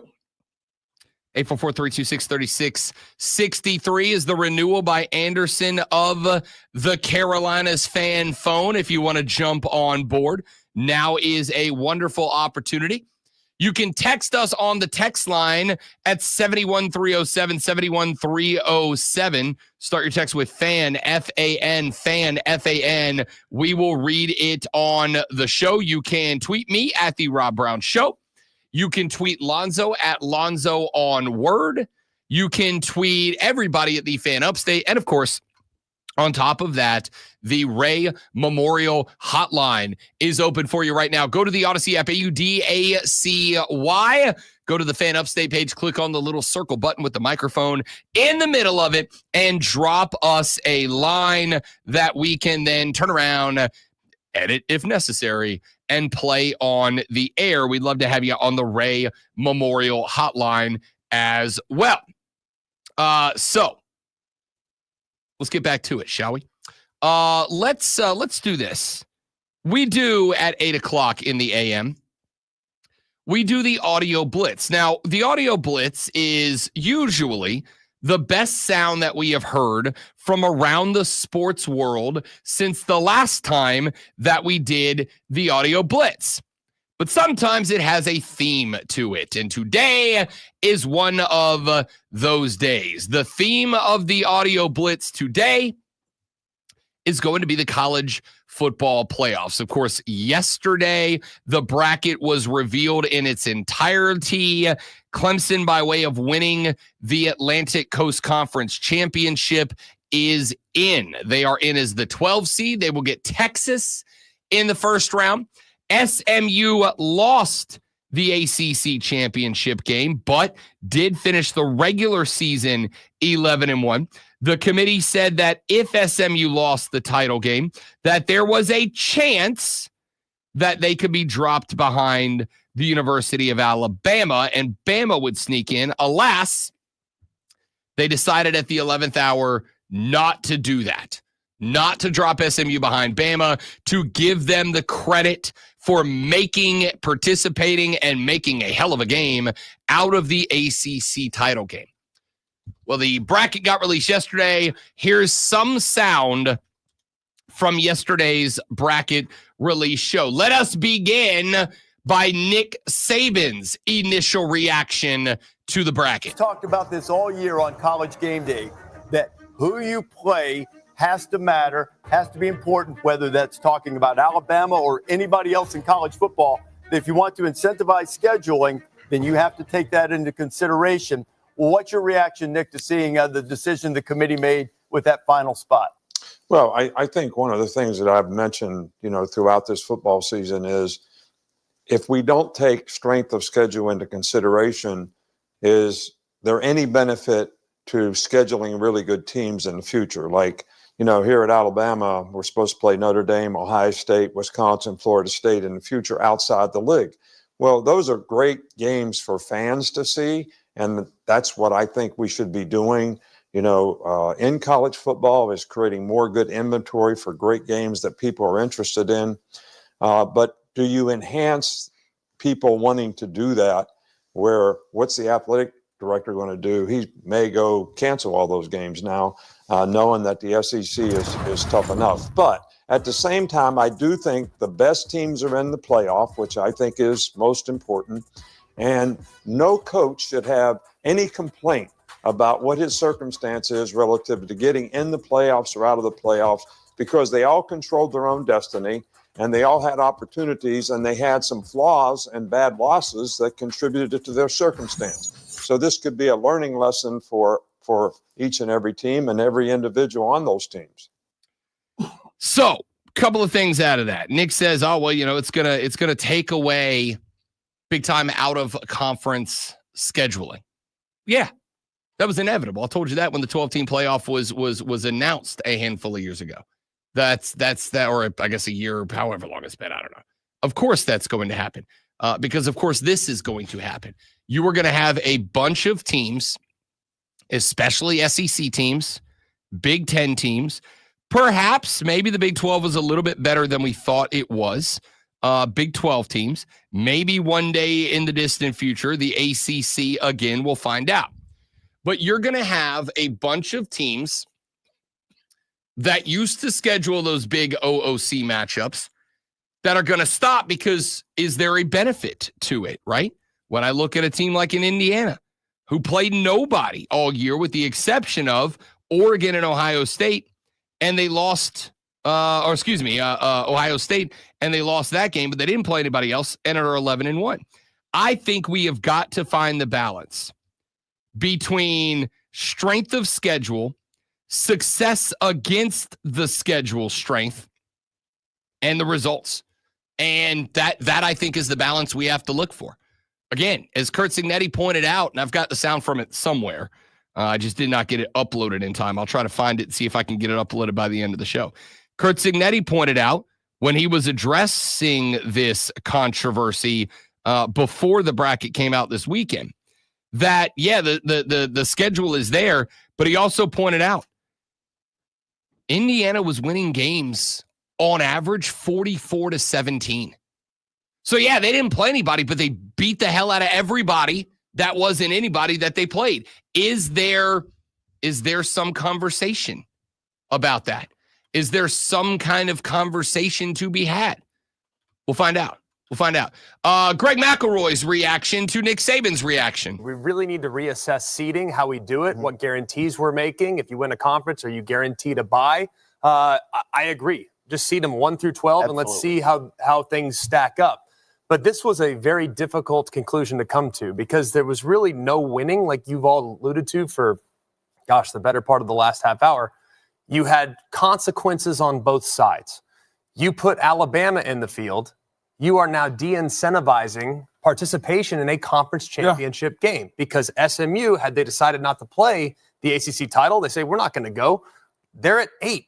What are you going to do, drop them out? So you are de-incentivizing the conference championship game, or you're going to de-incentivize the strength of schedule and teams being willing to go out of conference and play more difficult opponents. So there was no winning here. It was a catch-22 for the committee. They went with what they thought was the most justifiable outcome.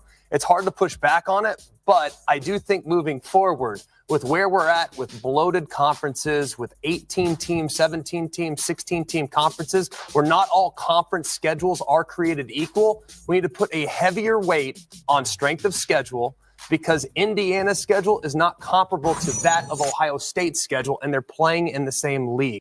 Yeah, and again, that's a big part of it is you have to convince me when you start talking strength of schedule.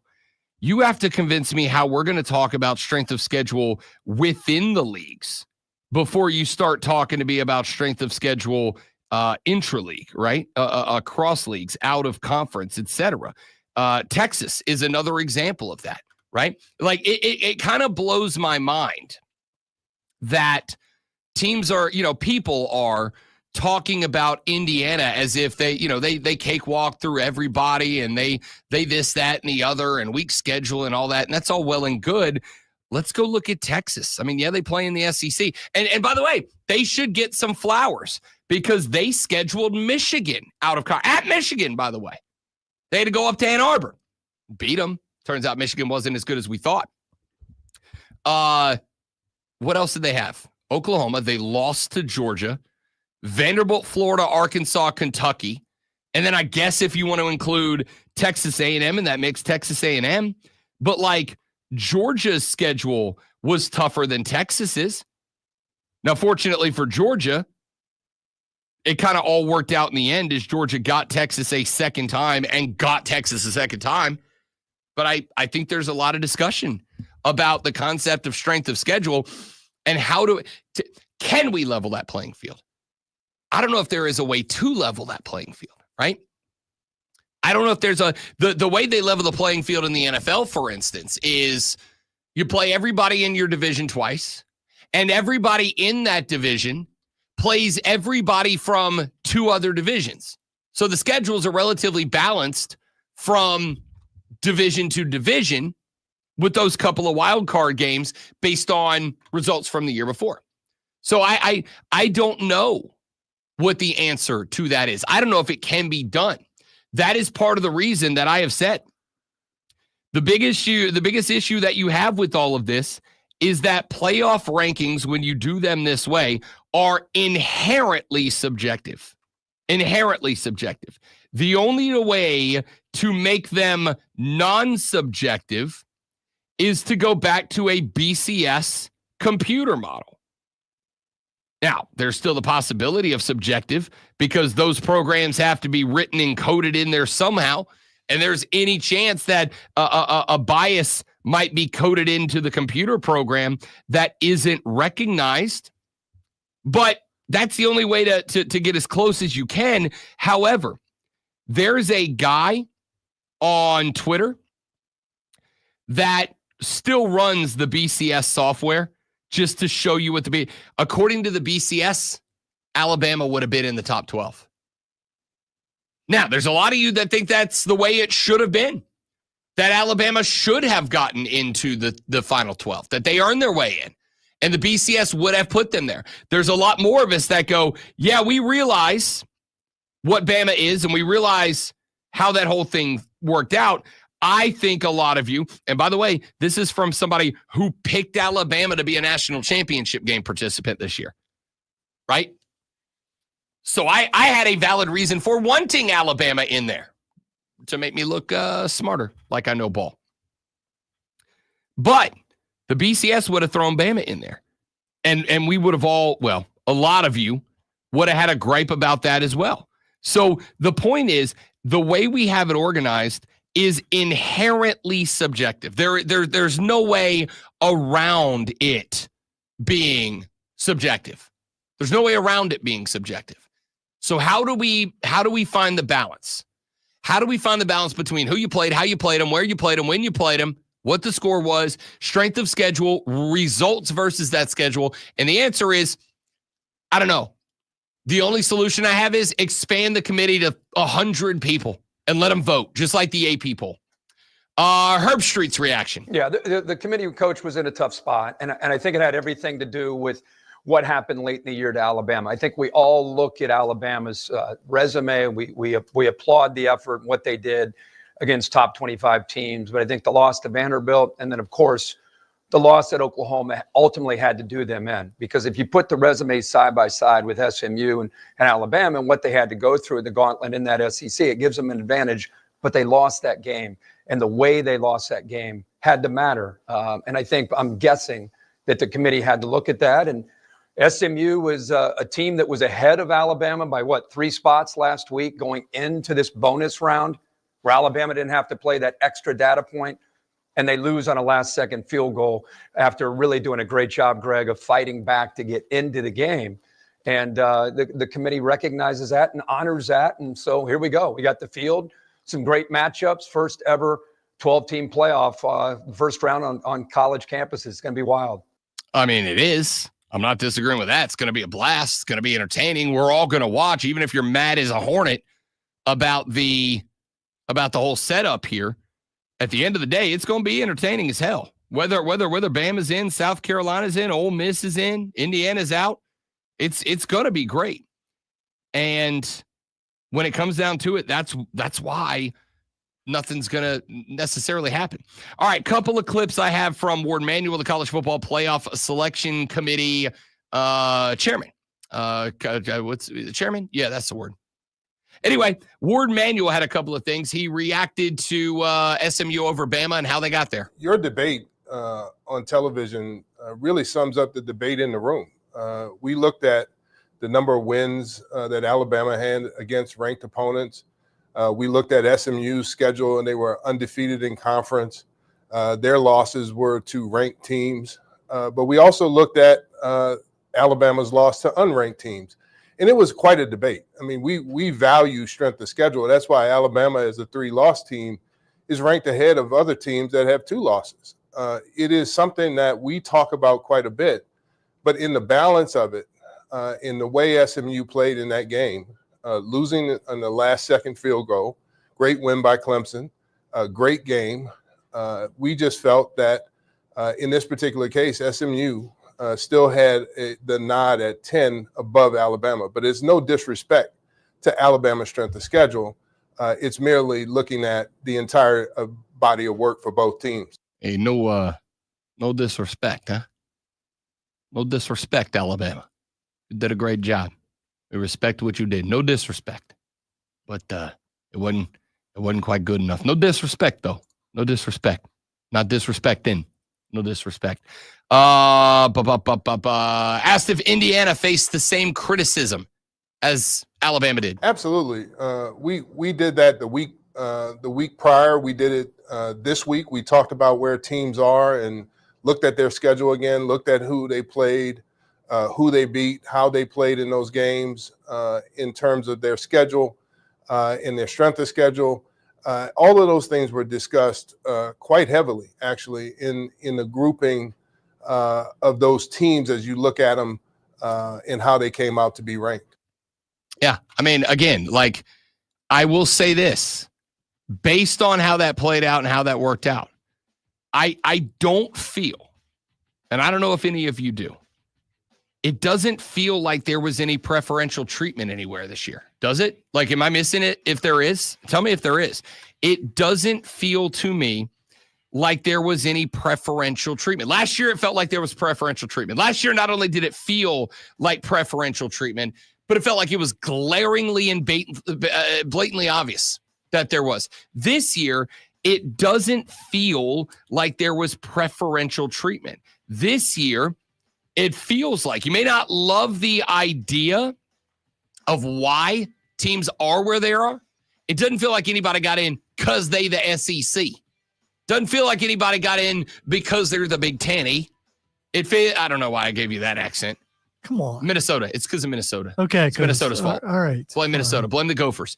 It doesn't feel like there was an inherent bias. I genuinely don't have an issue with the bracket. I think they did a decent job.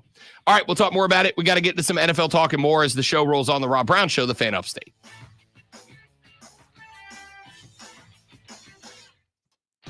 QC. All right, guys, quick live, and we're coming right back. Stay right there for me, please, and thank you.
feel free to take that idea and say that you came up with it.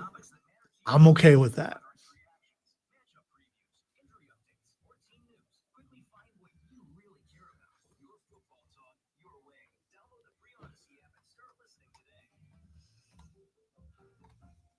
Expect rain showers with a high of 55. Weather brought to you by Staples. Your local Staples store has hot deals at super low prices throughout the store on everything for your business. Save even more with the Easy Rewards program at Staples. Sponsored by Lowe's.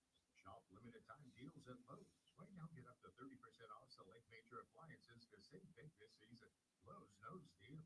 Offers valid 12/5 to 12/11. Cannot be combined with additional discounts. See Lowe's.com for details and qualifying items while supplies last. On your radio at 97.7 FM, 1330 AM, Greenville, 97.1 FM, 950 AM, Parkenburg. Listen on your phone, download the Odyssey app and search The Fan Upstate. There's a whole lot more to know about Charles if you really want to go into the subject. Your smart speaker. Just say play 97 The Fan Upstate. On your HD radio at WFBC HD3. There's just one more thing. And on your computer at TheFanUpstate.com. Listen on the Odyssey app. Search The Fan Upstate.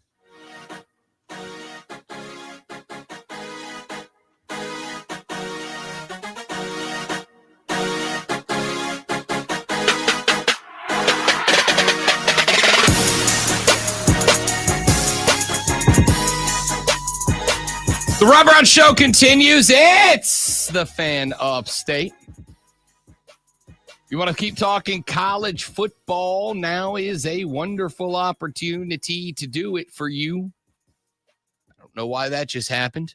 Renewal by Interstate of the Carolinas fan phone 844-326-3663. Do I need to call somebody? I don't know, dude. As this continues. I don't know what that was. Yeah, I know. Like I got caught up on a word and then I tried to go to the next word, but the first word wouldn't get out of the way. So then I just turned into like a cartoon Scandinavian for some reason for just a second. I can't explain it. Well, you turned into Bjorn. I'm going to go with Bjorn. So in my mind, anytime you do that, you are now Bjorn. Everything is music. Classic Saturday Night Live. All right. If you want to keep talking about it, 71307, 71307, start your text with FAN, F-A-N. We'll read them on the air. FAN, F-A-N. You can tweet at The Rob Brown Show, at Lonzo One Word, or at The Fan Upstate. And again, the Ray Memorial Hotline, which, after we speak with John Blau coming up here in the next segment, we'll get his thoughts on the ACC championship game. Got to say hello to John in person at the game on Saturday night. After we talk to John Blau, we will open up the 9 o'clock hour with some takes off of the Ray Memorial Hotline. So, if you've been steaming up a big hot take, now's the time to drop it on the Ray Memorial Hotline. Go to the Odyssey app, go to the Fan Upstate page, click on the circle button with a microphone in it, and leave us that 30 to 60 second voice message. I will be screening them during the next 2 breaks. So if you've wanted to get your take on the radio, now's your time to do it with the Ray Memorial Hotline. Go to the Odyssey app, the Fan Upstate page, click on the circle button with a microphone in it, and drop that voice note now. I will be screening them over the next 2 breaks, and we will play them in the 9 o'clock hour opener.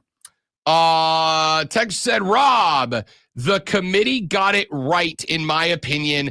I think the Buckeyes should have been 6th. I think Texas and Penn State should have been 7th and 8th. Notre Dame and the Ohio State University should have been 5 and 6. But Bama doesn't deserve to be in it this year. That's from Buckeye Mike. Mike, appreciate that text. More importantly, thanks for letting Lonzo know he's not alone. I know I'm not alone. I'm also surrounded by Michigan people too. It's the law. We moved this way. It's what you do. It's the law. Y'all have to travel in packs. Well, after you make it through a certain amount of lifetime of cold, and then you move south. Some people go all the way south down to your neck of the woods. Do they kick y'all out of Ohio? Is there like an Ohio mandate that like once you spend X amount of years in Ohio, you have to leave? You know, are y'all running out of room? Do you know about the elephant graveyard? So an elephant just knows. Like from the Lion King? No, an elephant just knows when it's time. Oh, yeah. So it just goes to where the graveyard is. In this case, we know when it's time we've had too much cold and it's time to move where there's not really that much cold. And so you just know it's a feeling. It's not a mandate. Okay. I didn't know if there was like a, it's not even an unwritten rule. It's just a feeling. So it hits people at different times. I didn't know if there was like government, like governor's legislation that's like, once you're here 15 years, you have to go somewhere else. Not that I'm aware of. Or if there's like some vast conspiracy where y'all and Michiganders are just trying to make America Midwest again. Except with warmth. Yeah. Spartanburg Jay says, morning, guys. Glad Clemson is in. I got Oregon versus Georgia for the Natty. So happy for Bama. Texas said, holding Indiana's schedule against them because Washington and Michigan crapped the bed a year after playing for the championship seems wrong too. Yeah, and I guess that's kind of part of what I'm talking about here. Kind of part of the conversation for me is, there's all this talk about strength of schedule, and strength of schedule matters, but this is also the reason that, much like rankings, I'm not super big on knocking down strength of schedule preseason either, because we don't know. If Texas had Michigan on the schedule, Texas was glad to have Michigan on the schedule, because the majority of the games that Texas had this year in the Southeastern Conference were not the strongest teams in the Southeastern Conference. And having Michigan on that schedule kind of boosted the SOS quite a bit. Well, it turns out Michigan was lucky to get bowl eligible, right? Like lucky to get there. They just weren't very good. And so in a year in which having Texas on the non-con schedule or having Michigan on the non-con schedule for Texas would have made them look fantastic, they end up with a Texas team or with the Michigan team that's just not very good. Same scenario with Indiana. If Washington, and again, I think we all kind of knew it was going to be a step back year for the Huskies, right? Like not just Michael Penix Jr. leaving, but Michael Penix Jr. leaving, Kalen DeBoer leaving, Roma Dunze leaving. Like they got hammered by attrition this offseason. And so we knew Washington was going to take a step back, but we didn't think they'd be bad. So Indiana is getting beat up for that. How do we take into consideration strength of schedule for these teams without punishing teams that have what looks to be a pretty good preseason strength of schedule, but then watch maybe a handful of teams that were supposed to be certified G's and bona fide studs, and you can't teach that on their schedule that aren't very good? How do we reward teams that maybe at the beginning of the year their schedule doesn't look all that impressive, but then all of the sudden one of the mid teams on it jumps up and turns into a contender, right? Ohio State should be getting strength of schedule credit for Indiana being on the schedule this year, but not Michigan. Well, and Penn State too. And Penn State. Yeah. Penn State should be getting credit because they're the only team that had to pay every big dog. Oregon, but it's still it's very number one team in the country. Kept it close. Was it 3-point game for them? I believe it was 1 point. Yeah, 3 points for you guys, 1 point for Penn State. But you see what I'm saying? Like, because all of these metrics are indeed subjective, it is about finding a way to give credit to teams for the SOS, but also giving credit to teams who win, because winning's not easy to do. Buckeye Mike says, I still think the conference champs should get the 4 buys. If you want to keep conference championships relevant, that's how you do it, right? If you want to keep conference championships relevant, because I'll tell you, based on what I was seeing, I beat up Clemson fans back in the first hour about the fact that the stat sheet says there were 50,000 people in the building last night. I was in the building last night. There were not 50,000 people in the building last night. Sorry, Saturday, not last night. But you weren't, for the record, you weren't alone. Now, granted, a little bit different scenario in the Big Ten, where you had Oregon, who is from Oregon, and you had Penn State, who is from Penn, meeting in Indianapolis, Indiana, which is a very long distance from both Oregon and Penn, you could buy Big Ten championship tickets at an hour before kickoff for $12. The conference championship games already mean less. They just inherently do. And you can see that just in attendance and price. I'm going to say Southeastern Conference fans get a lot of crap about this. Their fans showed up. Now, Lonzo, did you watch any of the SEC title game? I didn't. I was in the car, so I didn't get to watch any of it. Well, I was on the way back from doing a show, and I watched the ACC title. So the SEC game was at 4 p.m. I was driving. Oh, I thought you said ACC. No. I didn't know you said SEC. The SEC title game. Yeah, I watched some of it, yes. Did it look like the attendance was better? I have to imagine it did. I didn't really pay attention to attendance because the little bit I watched was on my phone. Fair enough. Okay. And it's really small, and I didn't have my glasses on. These things don't seem to matter to the fans anymore anyway. They just don't. I'm trying to think if another team would have been in it, if a bigger team, but that doesn't work with ACC because Clemson was there, and it's not that far of a drive, and I thought Clemson would show up. I did too, and again, the ones that were there were very loud. Clearly, they were the ones that were the most passionate. They were very loud. But if there was more than 42,000 people in that stadium Saturday night, there wasn't more than 42,000 people in that stadium Saturday night. They already don't matter. So is that a way to make them matter again, make them matter more?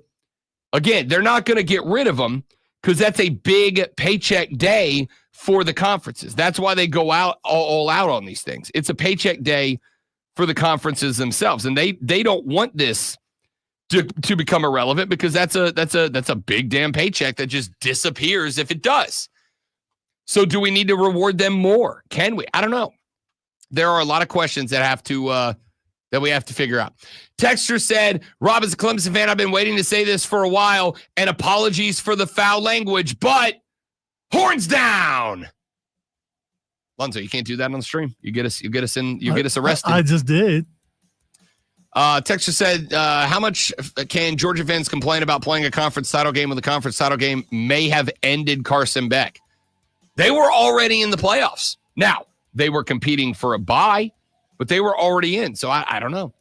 Texter said they claimed 74,000 were at the SEC title game. It's more likely there were 74,000 in Atlanta than there were 53,000 in Charlotte. I can promise you that. All right, let's take a break. When we come back, John Blau from the Post and Courier talks ACC title game with us next on the Rob Brown Show on the Fan Upstate. All right, guys, we got to step away for just a minute to get John Blau on board. We will come right back. Don't go anywhere.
in upstate, Rob Lonzo and the great one.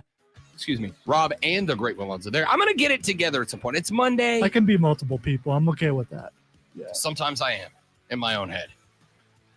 Speaking of multiple people, we welcome a third member of the cast and crew of this show now to the program. He joins us every single Monday at 8:40 to talk Clemson athletics. And just like that, a walk-off field goal means the proverbial golfer has seen his proverbial shadow, and we get at least 2 more weeks of Clemson football as the Groundhog, Tigers. Man. What do you mean? Oh, that's gopher? right. Why I would got you say Minnesota gopher? on the brain from earlier. You do, and you can't Yeah. get rid of the I accent. can't shake it. Someone help him. John, please help him. The Clemson Tigers win the ACC championship and are headed to the college football playoffs. To break it down with us from the Post and Courier, where he covers the Clemson athletic department, John Blau joins us on the show. Good morning, John. Happy Monday, buddy. How was I assume, very long Sunday of content creation for you? It was good. I got home at 4 in the morning from Charlotte the day before, and then wrote some more stuff. Yeah, about Clemson playing Texas and their season living on. So yeah, it's been pretty good. We are going to get into that game here in just a minute. We got a couple of weeks to break it down as we await December 21st, 4 p.m.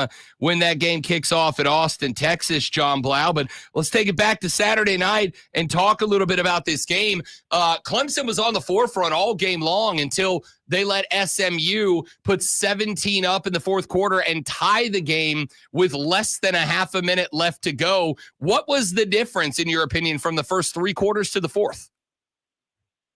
Yeah, I don't know. It's kind of inexplicable. The first, couple of quarters, it kind of followed the formula that teams have had in terms of having success against SMU. If you look at the BYU game that they lost, and if you look at the Duke game that was a 1-point win for SMU, they turned the ball over. And so Clemson got them to turn the ball over. They were able to make, obviously off that strip sack by TJ Parker, a very quick drive for a touchdown.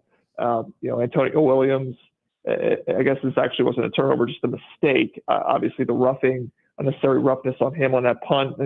Only have to go about 28 yards for a touchdown. So they're up real quick. 14-0.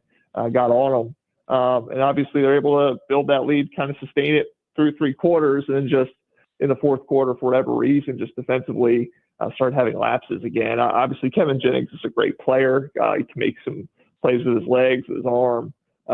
They have some playmakers, and they just kind of started to feel themselves, gain a little confidence, a little momentum, and they're able to tie it up. And obviously, you've seen Clemson all season. They found ways to lose games, really big games. So you wondered if this was kind of the same deal for Clemson, but they find a way. I mean, Adam Randall with a great kick return, and then one pass, and then one really long 56-yard kick, which is the longest in ACC history. So they found a way to win a game, almost found a way to lose it, but all you need is to just be ahead by 3 points and win the game, and you're at the playoffs. So that's what they did. Yeah, John, we got a text on the text line that says inexplicable, but it's Clemson. And that it kind of felt like that, right? I made my way, John, down to the field for the final 5 of that game. And when SMU went on that drive and got down, and I could almost hear the wind from the sigh of relief when SMU decided to kick the extra point and not go for 2 in that moment. It kind of had that vibe of this is what Clemson has done the last couple of years. It's the South Carolina game was only 7 days old. Similar situation with letting Lenoris drive the length of the field last weekend, or I should say the weekend before that. It did kind of have that vibe, but does that not kind of give you a little confidence if you are a Clemson fan that, yeah, you gave up the touchdown in the XP that tied it, but you had a great kick return, you had a great throw from Cade Klubnik, and Hoosier goes out there and knocks through the 56-yarder. Like, it did kind of also feel like maybe this is a team that had to take a couple of late punches to the throat to learn how to close out a game, which in the playoffs, if you're going to do anything, will be demanded of you. Yeah, I mean, it's not like every single game they've lost. Because again, there was that Pittsburgh game where kind of very similar.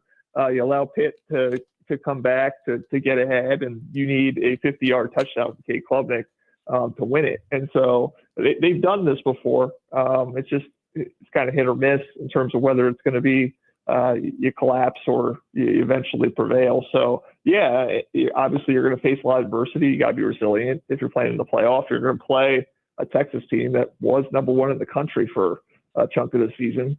Obviously lost twice to Georgia, a team that Clemson lost to. And that's why they're where they're at and playing in the first round. But very talented team.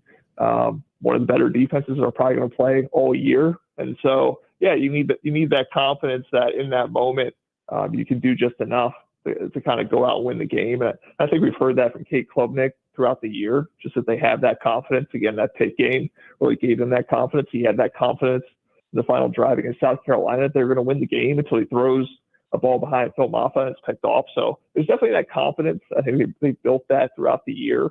But, you know, at the same time, you have to wonder if there's some size of relief as well that they're able to get that field goal because, again, there have been moments where they've not been able to come through in the final moment. John Blau from the Post and Courier joining us here on the Rob Brown Show on the Fan Upstate. Does so every Monday at 8:40 to talk Clemson Tiger athletics.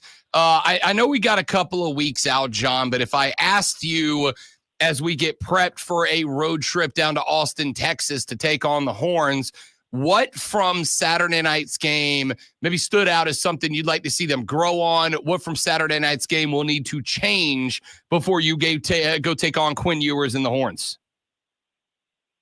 The running game, which I don't know if it's going to change. I mean, that's the question mark. Just Phil Maffa being banged up, got a shoulder injury. So you got this big 230-pound running back that, you know, likes to run physical and just not quite able to obviously throw his weight into people as easily right now because he's dealing with that shoulder.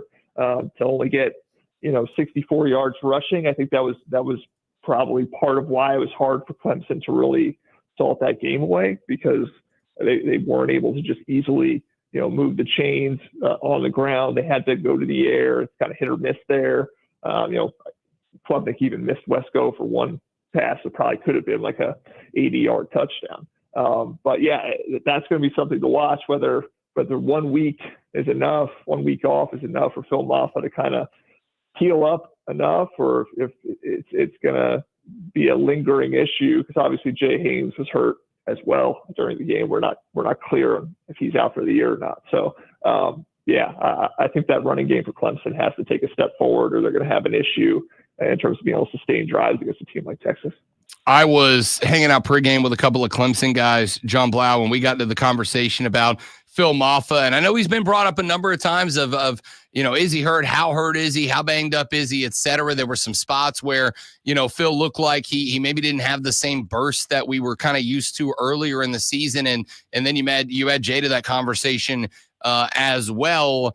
Is there a lingering issue with injuries to the running back field that could create a problem? Is there depth there that maybe Clemson hasn't utilized yet, hasn't had to, or are they a little thin at that spot? Because it does feel like that would be a big problem. Yeah, I mean, they are a little thin there. I mean, that's the reason why Phil Maffa has been the guy. I think Dabo Swinney was asked about the load that Maffa's carried all year. He said heavy as the crown, Mo Maffa, Mo better. Because he's the guy that they really, really trust the most, and not just as a runner. I think in pass protection, he's the guy they trust the most to kind of help out there. And so, obviously Jay Haynes is a guy who made some big plays against the Citadel, and he's a guy who has some explosiveness. But his issue last year was staying healthy, and now all of a sudden he suffers an injury. We're kind of waiting. I think Dabo Swinney said yesterday that he was waiting on an MRI, so he wasn't ready to say exactly kind of what Jay Haynes' situation was, but that could be, it looked like a pretty bad injury. He might be out for the year. And then, Keith Adams Jr. is a guy they've used a little bit, but not a ton. And then the one guy, if you're talking about guys they haven't used yet, is David Iziomume. I have a hard time saying that. Iziomume is a guy that is a true freshman. They redshirted. Obviously, he's good to go now because they've gotten out of the regular season. He played less than 4 games, but he's a guy who muffed that kick return during the game. So obviously a guy's still really adjusting to playing at this level.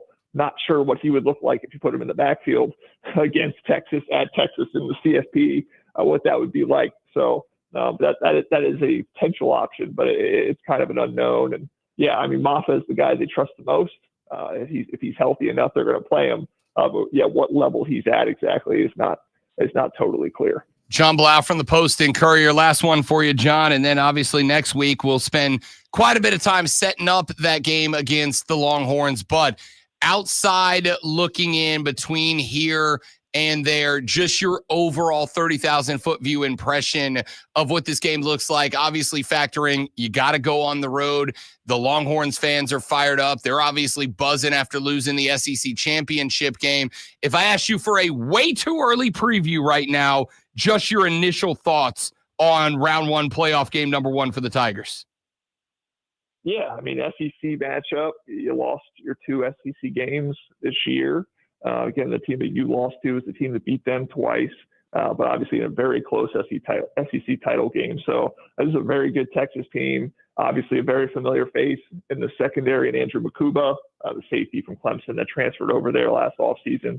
I think Steve Sarkisian was saying that his players, as soon as Clemson popped up, they were all calling this the Makuba Bowl.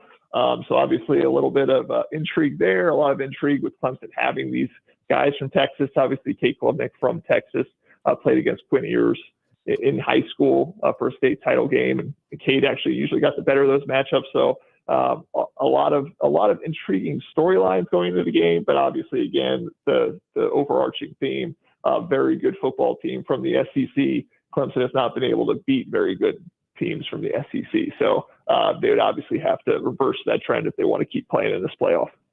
John Blau covers the Clemson Tiger athletic department for the Post and Courier. Joins us every Monday at 8:40 a.m. John, great to see you Saturday night, buddy. Awesome work as always. We will talk to you next week, pal.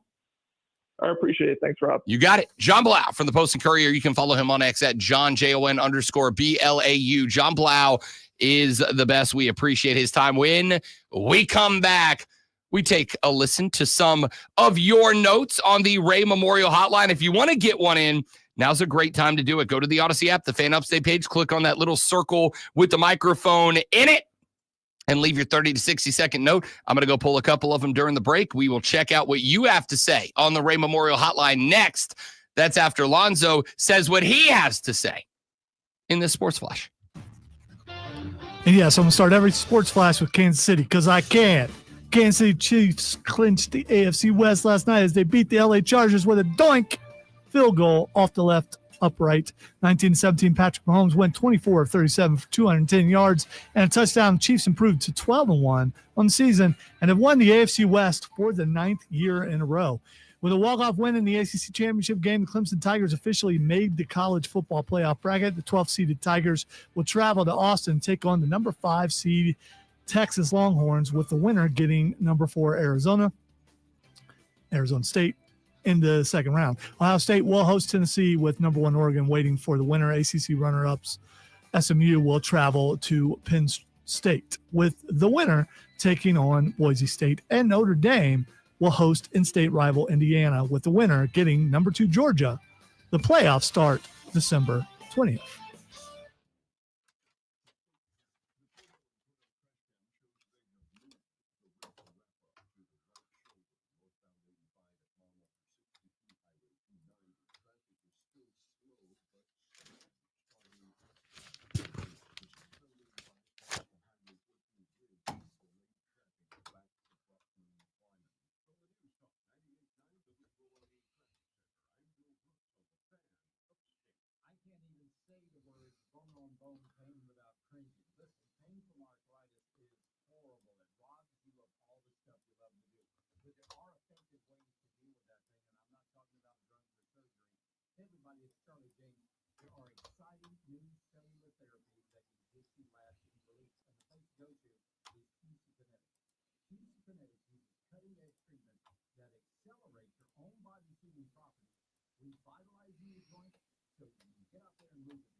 Rob Brown Show, what do you want to talk about?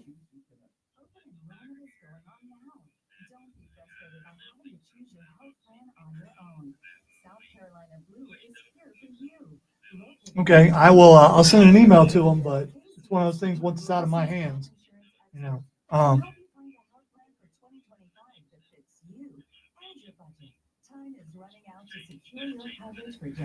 I can give you the number for the stations overall, but since no one mans the number anymore, I don't know where it goes, and we don't have direct lines to offices anymore since the studios are closed now. But I will send an email to the people who need to know and ask them why they haven't contacted you yet.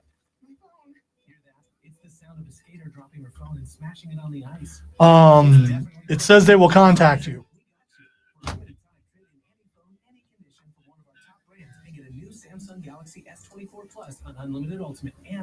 Yeah, I mean, your information is current, so I don't know. I will do my best to try to find out. No problem. You too. Bye.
Let's have a little fun, shall we, as we move towards the end of the radio broadcast. If you want to get in, now is a spectacular time to do it. Jump on board the phone lines at 844-326-3663, 844-FANFONE. You can text us at 71307. Start your text with FAN, FAM. We'll read them on the air. You can tweet us at The Rob Brown Show, at Lonzo and Word, at The Fan Upstate, all the different handles to get at us there. You can use the Ray Memorial Hotline. I did get asked on the text line during the break, why is it that we call it the Ray Memorial Hotline?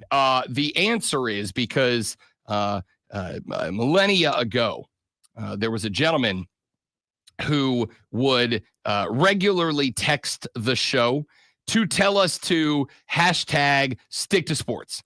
And we found out years later, after he sent an email one time to complain about the show relentlessly, that his name was Ray. And then one day, out of the blue, a sad day in the history of the Rob Brown Show, Ray died. He stopped texting and emailing and calling. I don't know that he actually died, but he's dead to us. I felt, a disturbance in the force. I felt as if something was wrong. Something was no longer with us. And so I felt as if, and it's been confirmed by sources and corroborated and stuff that that Ray is no longer with us. Yeah, he's either dead or he's dead to us. But in honor of the ultimate stick to sports caller, texter, emailer, we created this voice note feature on the Odyssey app that you can call or text anytime you want, 24/7, 365. Leave a voice message, and it does not have to be about sports. It can be about anything that you want, any take that you have, anytime that you have it. You can go to the Odyssey app and drop us a 30 to 60-second voice note on the Ray Memorial Hotline, which, of course, we utilize to pay homage to the ultimate stick to sports guy, Ray. R.I.P., you're dead to us. Speaking of the Ray Memorial Hotline, got a couple of notes on there. Let us begin. I'm going to take you way, way, way back, Lonzo. I'm going to take you way back to yesterday afternoon when a battle for ultimate mediocrity was taking place. A battle for ultimate mediocrity between the New Orleans Saints. I knew that's where you were going. And the New York Football Giants up in the Meadowlands in front of 37 people. Not trying to be offensive, but mediocrity is kind of it's a compliment. Yes, for where they are. Two bad teams playing bad football yesterday. The Giants have the opportunity. They drive the length of the field. They get it down inside the 15-yard line, down to the 12. On comes Graham Gano to kick a field goal that would tie the game and send it to OT with all the Momo squarely in the back pocket of the New York Giants. Former Carolina Panther, former Florida State Seminole, Graham Gano steps into the field goal and drives it directly at the bottom crossbar, allowing former Clemson Tiger Brian Bresee to jump up, put a mitt on it, block the field goal. Saints win 14-11. Come on, dude. That play by Bresee, that was a great play. Great play. It really was. I mean, you can blame the kicker, but that was a very amazing kick. Athletic block. feat. He jumped over the line and then Good jumped. block. I mean, come on, dude. Still a low driving kick. Either way. This is why we can't have Clemson people on, because you're disparaging them right and left. Yes, that's it. That's it. Graham Gano with the low driving kick. I happen to know the identity of Chris from Greenville, and I'll leave it at Chris from Greenville. Chris from Greenville, noted New York Giant fan. He immediately, this message came in at 4:21 p.m., immediately went to the Ray Memorial Hotline. And I gotta change my speaker setup. I just all that build up. Here you go. Here's Chris's reaction to that kick. You have one job that you get paid American dollars for. My man, it is not that hard. Kick the oblong ball through the yellow pipes from 30 yards away. Bro, they have kids kicking in freaking hey dudes who make that kick. Move on, please. I don't think he's okay. What's a hey dude? Like the little canvas loafers that everybody's wearing now. They're very comfortable. Okay. I got to get a pair. I've been a Sperry guy my whole life, but I think the Hey Dudes have won me over. So, hey Dudes are like Sperry's for people who don't want to be judged by people like you. That's what they are. I don't judge people. You judge 1%ers all the time. All the time. Oh, so you made it sound like hey dudes are for normal people, not the rich. They are. They're for people who want comfortable slip-on loafers, but don't want to drop $120 on a good pair of topsiders. You're gonna slum it a little. Yeah. Way to go, because they're you. super comfy. Way to go. Super comfy. Let's see here. Josh from Piedmont jumped on the Ray Memorial Hotline and had a take on Dabino. I'm playing this. And I do want to tell you, this came before the ACC championship game. This came from Saturday morning of ACC championship day. Let's listen and see if we think Josh should swing the opinion around.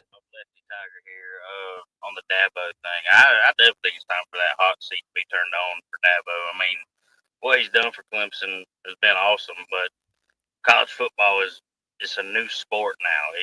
He's gonna have to use the portal for more than an exit, in my opinion. I mean, the sport's changing. You got to change with it. And those two natties were nice, but it's been 6 years since we got one, and 3 years since we've been in the playoff. And obviously, the old Clemson way isn't working. But I definitely think it's time to turn the hot seat on, and Dabo's got to make some changes. And yeah, no ACC championship and no playoff berth. That's a failed season. Have a good one, Rob. Appreciate you. That is Lefty Tiger from Piedmont, South He's Carolina. throwing my guy under the bus because he got, playing that. Because it didn't happen that way. Why you playing that? You're making him look bad. That was pre-ACC championship game. Acknowledge that was before kickoff between the Mustangs and the Tigers. But my question mark is, with Dabo getting in by winning the ACC, is that now a hot take, or is it a valid take that, you can beat up because it just wasn't a very good ACC this year? Is Lefty Tiger validated or invalidated by what happened in the ACC title game this weekend in the message he left on the Ray Memorial Hotline? I'm going to say, I honestly think, and it's going to be tough. You're on the road down in Austin, Texas, as has been pointed out a lot of times. That's a tough out, man. Real tough out. I still think you have to go win a game. I still think you need to go get a playoff dub. Getting in is one thing, but you're going to have people that are, I'm just telling you I'm not saying I agree with it or not. I'm telling you what the argument's going to be. You are going to have people that are going to be saying, dude, Boise got in. Indiana got in. It's not exactly the who's who of what are considered the strongest college football teams, right? It's not exactly an entire who's who. If Dabo goes and beats Texas, this all goes away. It does. Goes away. You're right. It absolutely goes away. If he goes in and gets blown out by Texas, and by the way, Clemson, you are the biggest underdog in the opening round. 10.5 points, you are dogs to Texas right now. You are the biggest dogs. So, if you are dogs of 10.5 points and you go lose by 14, 17, 21, worse, if you go get dog walked by Texas, does all of this criticism come back? You lost to Louisville. You lost to Georgia. You lost to South Carolina. And then you get dog walked by Texas. Does all of that criticism go right back to being valid that Lefty Tiger just dropped on the Ray Memorial Hotline? It's a great question. James says, LOL, to save your job, you must beat Texas in Austin. It's a big ask. It's a big ask. By the way, is he left-handed or does that have to do with his politics? I'm just curious. I don't know. Don't care. It's a good take. Joey B says, talking to me in the spring, Clemson only has a 15-player recruiting class, so there's no excuse to not use the portal to bring players in to fill out the squad. If he refuses now, he never will. And we still got signing day to get to in February, the official signing day, the end of the class signing day, but we'll see. A lot of young players. Signing classes vary from year to year depending on who you have. So the fact that he's keeping the guys that are there, hey, until it doesn't work, it's working. And I define work. You got to define work. All right, you're not going to win a national championship every year. He just won the ACC title for how many years has he won the ACC title? Most of them. Yeah. So his way is working, and he's not going to change until it doesn't. And good for him. He's sticking to his guns. Yeah, again, just because the world cries out, you can't do it this way, doesn't mean you can't. Sometimes you can't, right? Like sometimes you can't. Sometimes you have to get with the program. So how did that hurt him this year? How did it hurt him this year? He lost 3 games, and if he would have lost Saturday night, he's out entirely. Unlike Georgia, unlike Texas, unlike Oregon, unlike Ohio State, unlike Boise. So how many transfer players would he have had to have in order to win those games that he lost? For the record, no one is saying fire him. They're saying should the questions get tougher? I ask you what the number of transfer players he should have had in order to beat those teams that he lost to. We'll never know. We'll never know.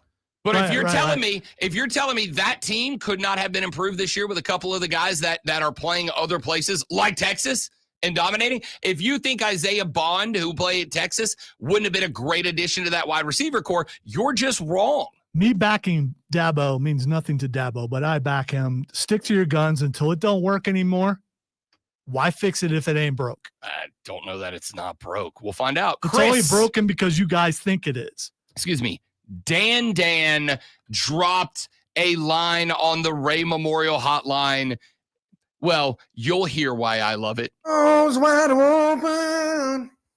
That's how the college ranking system should be for football playoffs. So why have a ranking system that many people already question if it doesn't matter in a 12-team playoff? All conferences are not created equal. So why does a conference champ still get in with a lower ranking? If you want to be unfair, at least be consistent. Dan out. Under the Sunday. Welcome to this place. I show you everything. Yeah, every time I hear that, I think of Left Behind. I don't believe that call is real. I think it's made up. He read everything, and he sings way too well to live in this area and listen to the station. So what if he read everything? He put his tape He together. obviously read. Did you write it for him? Did you write it for him? I'm just okay, curious. start with this. Even if I did, why would you put? I didn't. I don't know Dan the super fan man. I know he's been texting the show since I got here. I don't know him. Mm-hmm. But even if I did, Lonzo, you're a terrible carny. Why would you pull the curtain back and put the whole show on display? Because I believe in being genuine and being honest and being transparent. Do you think if I was going to write a take for Dan the super fan man that involved him singing Creed, Arms wide open. that's what I would have written? You probably would have instructed him to not start singing until you knew it was recording. It was cut out. Yeah. It's a beautiful voice. Doesn't deserve to be in this area. And out. Under the Sunday. I'm not convinced that's his name. He didn't say his name with confidence. Why can't you let us have nice things? Why can't you let us have nice things, Lonzo? Because I was left behind. And because I was left behind, and because I stood in line for 4 hours while you were inside the concert, I will forever hold that grudge. You have labeled me Colonel Grudge. Whatever's above a colonel, that's what I am. So anything Creed related, I'm immediately going to feel like I missed something. You mean the night I texted you and said, "Come to the left side doors; they're free. You can they're open. You can try to justify it, but we all know what happened. Yeah, I texted you to come to the other side where there was no line, and you ignored me. You are a horrible That's what person. That's what happened. And so forever, when I hear Creed, that's what I think. Dan, I appreciate, even if Lonzo doesn't, your take on the Ray Memorial Hotline. You're not real. Get better writers. Dan, if you and the rest of South Carolina want yours played on the show, hit us up on the Ray Memorial Hotline. Go to the Odyssey app, AUDACY. Go to the Fan Upstate page. I want you to click on the little circle button with a microphone in it and leave us that 30 to 60 second voice note. By the way, we will play them on the show. Keep calling, Dan. Don't take offense. This is just me against him. So maybe call him, sing country. I hate country, but I'm not. It's not going to bother me as much as Creed does. No. I'm getting ready to take Creed off of my Spotify because. Call and talk about whatever the hell you want to talk to. Who cares what Lonzo feels about the Ray Memorial text line? I want somebody to write me up a call. Write your take, because that also was a complaint. Write your take, Jim Rome, and I want you to stick Jim Rome. as many Creed lyrics into your 60-second take as you can give me. All right? Just as many as you can. But if you're going to sing it like Scott Stapp, you'll make about 7 words into the 60 seconds probably. Can you take me to break? 'Cause it's time to play some ads. Can you take me to break? You're going to hurt yourself. Your neck muscles are they're just... Greatness. Texas said the next rank up would be Brigadier General, a.k.a. Brigadier General Grudge. Yeah, it doesn't have the same ring to it. Texas said, I was at the ACC championship, got to lean over the railing and say, "What up?" to Rob Brown rocking the white glasses. He is a man of the people. That is correct. I am. Texture said, does this now prove that Dabo's right? Like typed out the gag sounds and everything. It does for now. Until he's good. right until he's wrong. That's pretty good. James said, rack that Creed call. Rack Dan. Back after this on the Rob Brown Show on the Fan Upstate. Lights. All right, guys, one more live and we're coming back. Stay right there for me. Thank you.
You may be a fan, and if you're offended, good. Oh, not of that. No.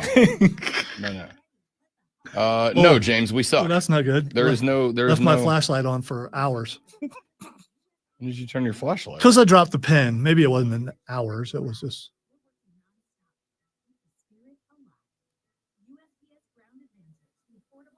And even if the Saints did Clemson their way to an AC or to an NFC South title, we would get destroyed in the first round of the playoffs.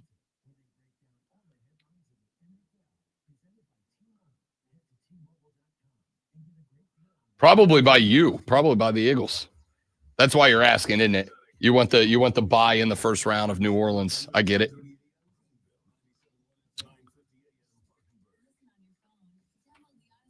I would like to scream right now as loud as I can with the amount of pain that just hit my leg. Love rainy weather. It's awesome.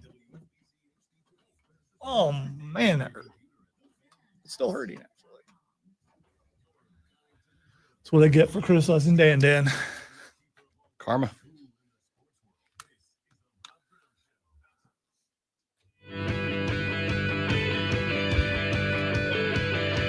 Oh and 4, 0 touchdowns, 8 interceptions.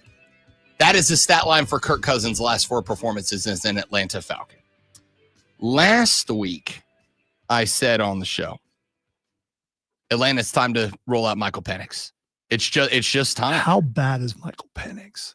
Man, he must be really, really bad that you're not willing to roll him out. I mean, dude must be like one of the worst quarterbacks in the history of the NFL if you're not going to let him start after the way Kirk Cousins is playing. 0 for 4, no tutties, 8 picks. I mean, honestly, Michael Penix Jr. with one wheel might be able to pull off a better set of numbers than that. Kirk Cousins in a 42-21 blowout loss to the Minnesota Vikings that did drop the Falcons to below 500 for the first time this season.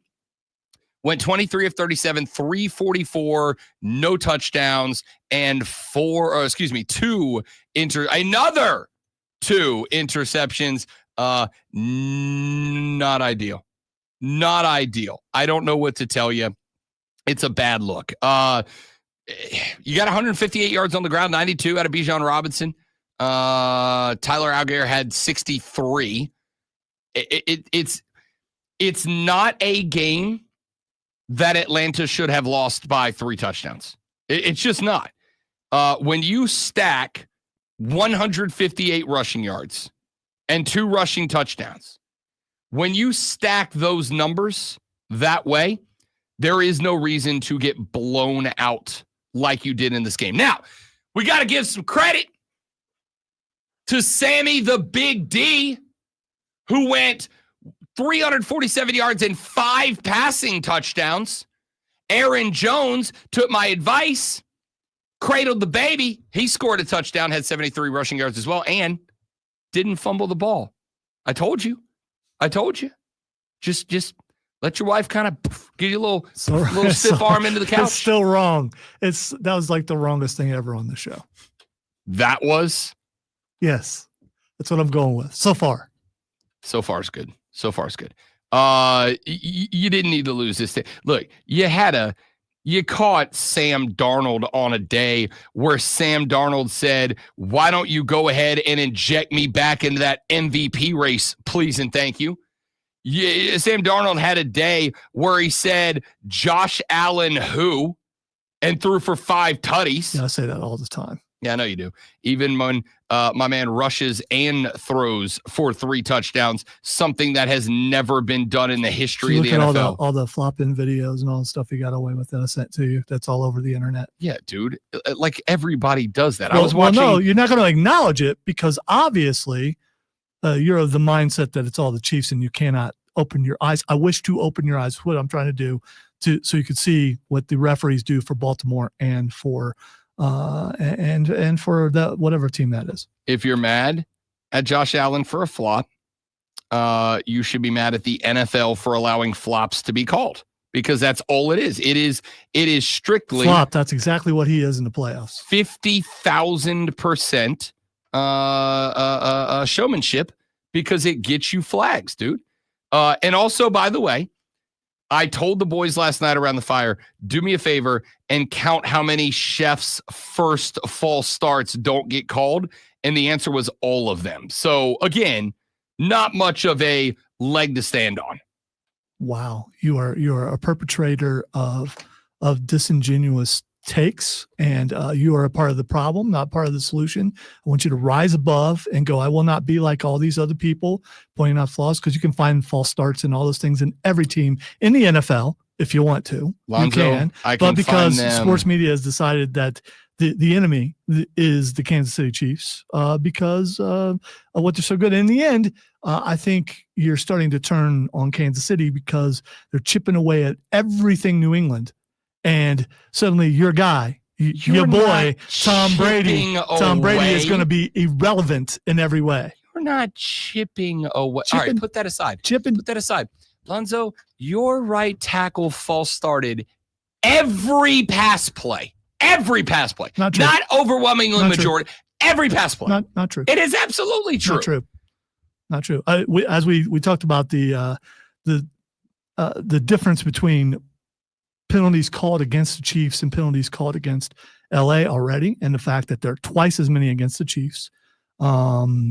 It just probably because sounds they like, do sounds like, illegal things twice as it much. It sounds like power of the mass mind, and you're being manipulated. You are a part of the hive, part of the Borg, and I would like to release you from this. I would like to get you out an exorcism, if you will, get you away from this mindset and get you towards seeing reality and seeing the truth. That's what every person in a cult says. Exactly. I'm just out here you are saying from reality. You are saying what everyone in the cult says. They're all out there lying to you, and me and my dear leader, we have the truth and the answer. I just want your eyes open. I want you to be able to see with an open mind and a clear sight, and no matter which color glasses you have on or sunglasses. Once again, Kirk Cousins has got to go to the bench. It's just not a question mark anymore.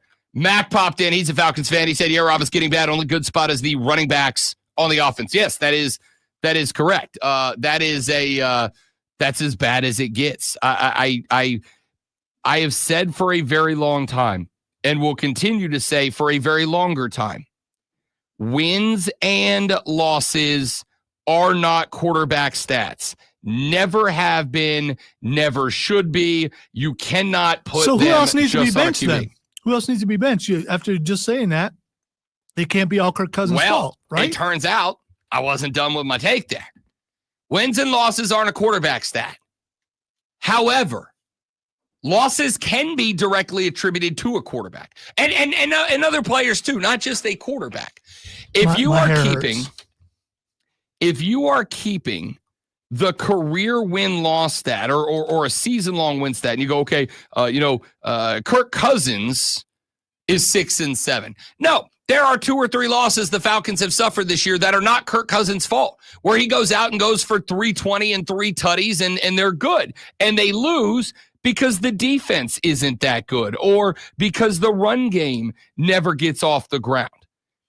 These last 2 games, specifically yesterday, they lost because of Kirk Cousins throwing picks. That's just it.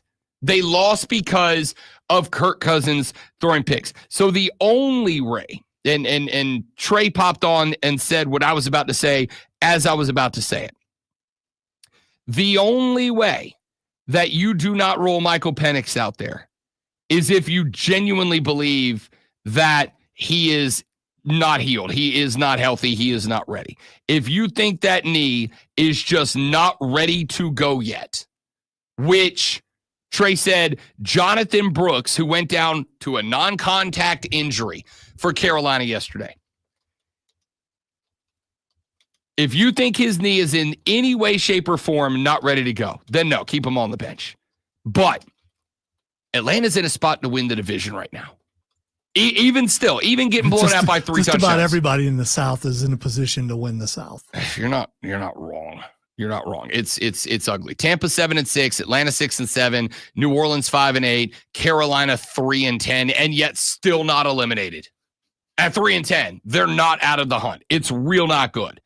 But Atlanta can absolutely track down the Tampa Bay Buccaneers as the season makes its way towards the regular season finale. But you can't if this is what we're getting out of Captain Kirko. You can't if this is what you're going to get out of Kirk. If this is the expectation for Kirk Cousins, this team is cooked. You have to make the shift now. You have to make the change over to Michael Penix and just see what the guy's got in the back pocket. You have to. It's not an option now. If there is any chance that Michael Penix gets injured, then no, I'm fine keeping him out. But at the end of the day, there are only so many years where you can go win a division.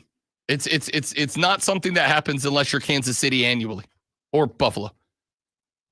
You got to fight for it. You got to go get it. And going to Penix is the only way to do it. Also, not to left-hand turn us here, but Bryce Young's good at football, you guys. Bryce Young's good at football. I'll tell you, 19-34, butt 91 and a touch. Had a pick in there as well, but it opened up the offense for Chuba to have another day. 26 totes, 92 yards, and a tutty. Defense held at Philly to 22 points. And if the ball he throws to Xavier Legette gets caught and he rolls into the end zone, the Carolina Panthers walk off Philly last night. Carolina should have won that game. Should have won that game yesterday. And they just missed out. Bryce Young was cold as ice young yesterday. I'm going to tell you right now, if the skill position talent around him ever get to playing on the right foot, playing the right way, Carolina's going to be good. Bryce Young's him. Back after this to wrap up the Rob Brown Show in the Fan Upstate.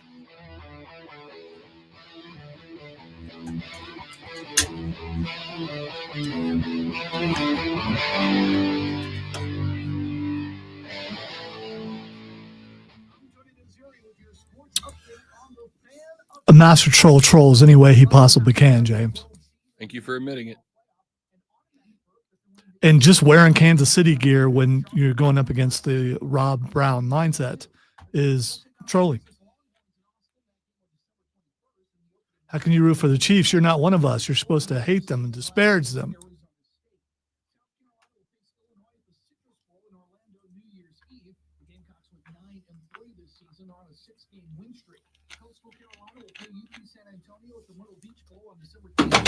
Ooh. Yeah, you know what's dangerous? Whoever's putting all those mugs right there. Yeah, why are those mugs Because there? if you hit wrong, it's either going in a mug or knocking a mug down, which I don't know if it will break now that we have carpet, but it's still pretty hard underneath it. I think we know who did that. Is that cup, though, yours? Yes. Okay. We're meaning to take it with me, and I keep forgetting to. No, Trey, he got hit so hard in the first quarter, I think it was.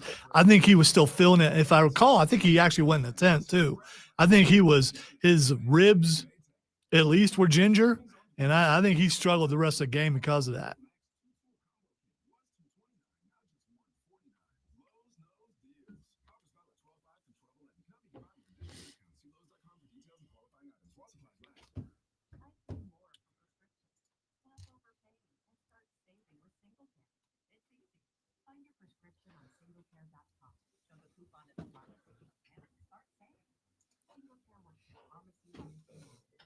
Trimble caught a couple good ones. And then on defense, why did his name just escape me? White dude. Got Saxon's had like a sack or two like every game last couple games. Why do I forget his name? Because I can't remember anyone's names anymore because I'm dissolving something. Dissolving. Yes. As we all do when we die. Dissolving. We dissolve, don't we, to a degree? I don't think you dissolve. What's his name? You ain't helping me. You should help me. Who are we talking about? On defense for the Carolina Panthers. Had a really good game. Was everywhere. And I forgot his name. Josie Jewell. Thank you, April. I don't know why I couldn't think of Josie Jewell.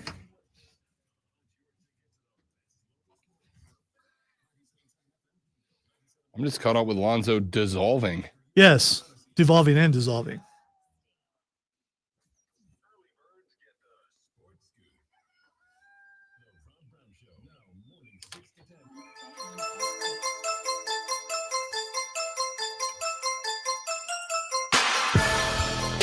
All right, I was going to say this for later in the week, but I think it would be irresponsible, frankly, not to bring up this Juan Soto contract. 15 years, $765 million to become the newest member of the New York Mets. So Juan Soto leaves the Yankees, heads to the other side of New York City to become the newest member of the Metropolitans, and does so for a and I was trying to come up with the correct metric here. Like what's the right way to put it? And I think it's I think we're breaking out an old classic, Lonzo, buttload of money. A buttload. It's an actual term. Buttload. So I mean, yeah, it's a term of measurement. You got to use that. A metric butt, not like an imperial buttload, a metric buttload of money. So Juan Soto becomes a New York Met. That deal in its entirety contains other escalators as well as a option after 5 years that if Juan Soto decides to remain a New York Met and not exercise his option in 5 years when it comes up, will increase his annual pay from 50 up to 55 million. If he does that and meets all the incentives, Juan Soto is going to be getting paid north of $800 million for 15 years. Trey asks, how old is Soto? Is he going to be eligible to collect retirement during the contract? No, he's only 26. He's only 26, meaning when this contract runs up. By the way, also, no deferred money in this. We talked about the Shohei Ohtani contract. Shohei got his $600 million contract, but like 93% of the money is deferred until after the contract is over. It was also a very long contract, which means that much as we celebrate Bobby Bonilla Day every year, one day we'll be celebrating Shohei Ohtani Day. Now, I got a couple of things that I wanted to throw out there. The first one is that's a lot of money. That's a lot of money. I don't know what to tell you. That's a lot of money. It is the most lucrative sports contract ever. Not baseball contract. Not American baseball contract, not American sports contract, the most expensive sports contract in history goes to Juan Soto. Yeah, but baseball does this. I mean, they've done this forever, and then they give those really long contracts, as you were pointing out. In baseball's the only sport that does this, right? Baseball has never been anywhere close to having the highest and most expensive contract in sports. Worldwide, globally, he is making more than Ronaldo. But they do the longest. They do long contracts, yes. And again, it's an interesting move that the Mets have elected to spend this much money on a player. Cody Decker and I were talking about this on Saturday on Bet for the Cycle, because not only did I travel up to Charlotte for the ACC title game, I also did Bet for the Cycle before I did. Why? Because I am a man of the people. Way to do your job, man. You want a pat on the back for doing your. I mean, you know. I did my job and another one. I don't know what you're talking about. Thank you for doing your job well. There it is. There we go. There it is. So you could have just coasted, but not you. Not me. That's not how you do not things. At all. So, couple of things. Number one, no deferred money on this contract is very interesting. Like, the deferred money ability the MLB has is kind of a cheat code, right? It's kind of a cheat code in that you can effectively bill now and mortgage 15 years from now in order to go ring chasing now. The Mets decide not to do that. And it's not just that the Mets decide not to do it. Players have the option of whether or not they want to accept deferred payments as well. And my bet would be 26-year-old Juan Soto was like, oh, no. I'll go ahead and take my $50 million per year now, please and thank you very much. Number two, that's a big contract for a guy that's only 26 years old. Is Juan Soto still going to be the same Juan Soto at 36 that he is at 26? Is he still going to be the guy? What happens if Juan Soto out there patrolling the outfield at City Park trips and pops an ACL and is never the same player? They're still on the hook. Now, I don't get mad at teams that defer money. I know a lot of baseball fans have gotten really mad, for instance, at the Dodgers deferred 93% of Shohei Ohtani's money. So basically, they have the greatest baseball player to ever walk the face of planet Earth playing for them, and playing for them for a very long time, and effectively playing with them for free right now, right? Like Shohei Ohtani is damn near free right now. Now, they will pay for that in the long term because that deferred money is going to come around. But, I think the goal of the Dodgers is to go out there and win, like LeBron said, 3, 4, 5, 6 World Series championships. And by the way, this team absolutely can. The Dodgers are without a doubt going to be the odds-on favorites entering next season. To bleep it, we'll do it again. And I'm kind of interested in seeing how that works out long-term for LA. But here's the reality. If you're mad about deferred money, you're not mad at the Dodgers or the Yankees or any of these teams that hand out these unserious-sized contracts to defer money to keep guys on board. You're mad at Major League Baseball for letting them do it, right? At the end of the day, Major League Baseball are the ones who have signed a CBA with players that says we are good with you guys giving us big deferred money contracts. And I get it. Deck's a former MLB player. He's been around the block. He's done this stuff before. And we talked a little bit about it. And he pointed out that, for instance, deferred money contracts are a life giver to teams in California and New York.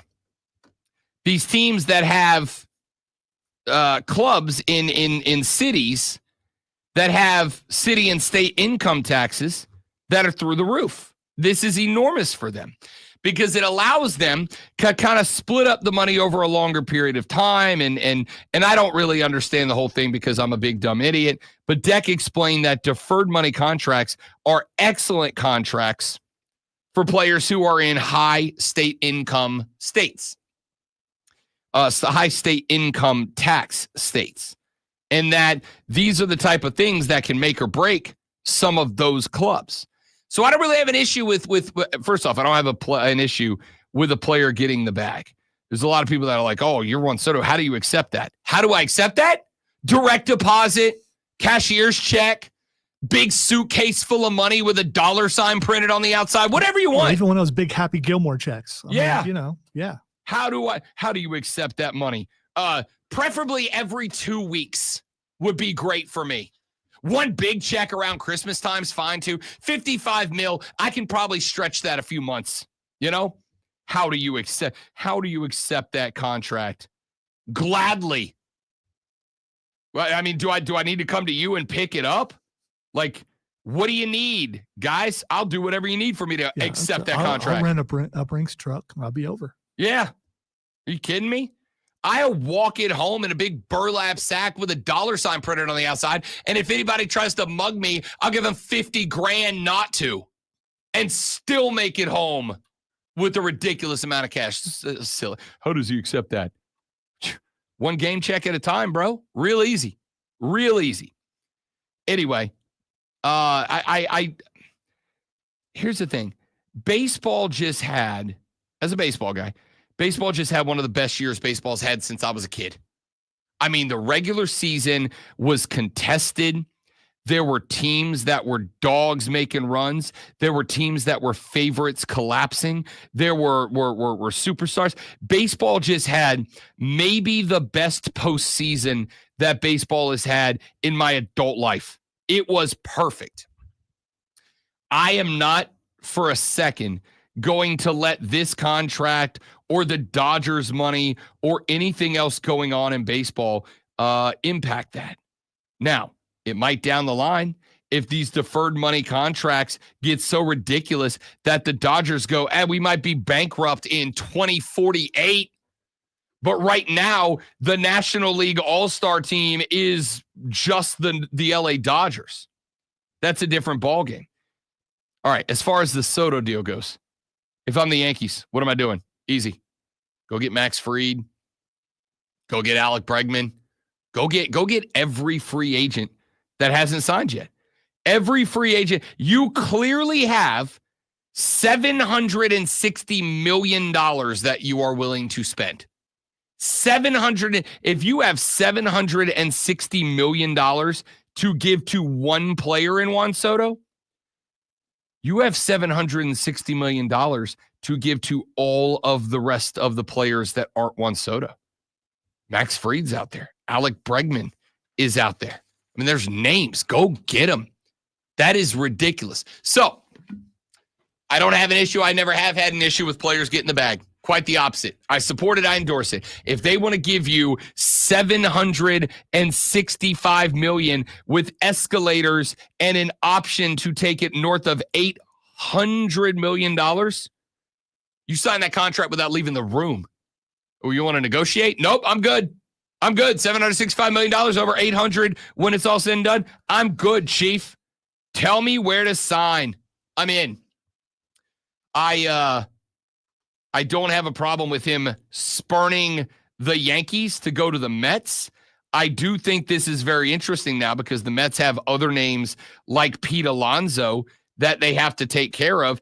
I think the Mets went on a run this year. I think the Mets are going to be a good team next year.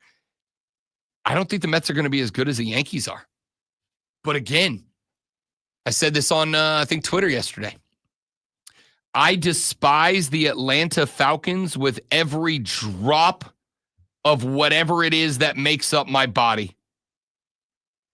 But if they called me tomorrow and said, Rob, we want to pay you 6 figures to come be our play-by-play guy, I'll see y'all in the ATL. I don't think the Live Tour should exist. But if the Saudis called me tomorrow and said, we'll give you $2.5 million a year to fly out to the Middle East and call golf tournaments, I'll see y'all. I'm out. Bye-bye. Bye, Felicia. I got to go. So I get it. I don't think the Mets are going to be as good as the Yankees. But then again, the Mets didn't have Juan Soto on the team last year. So maybe they will be. I guess we'll find out. And now, the Rob Brown Show presents Twitter.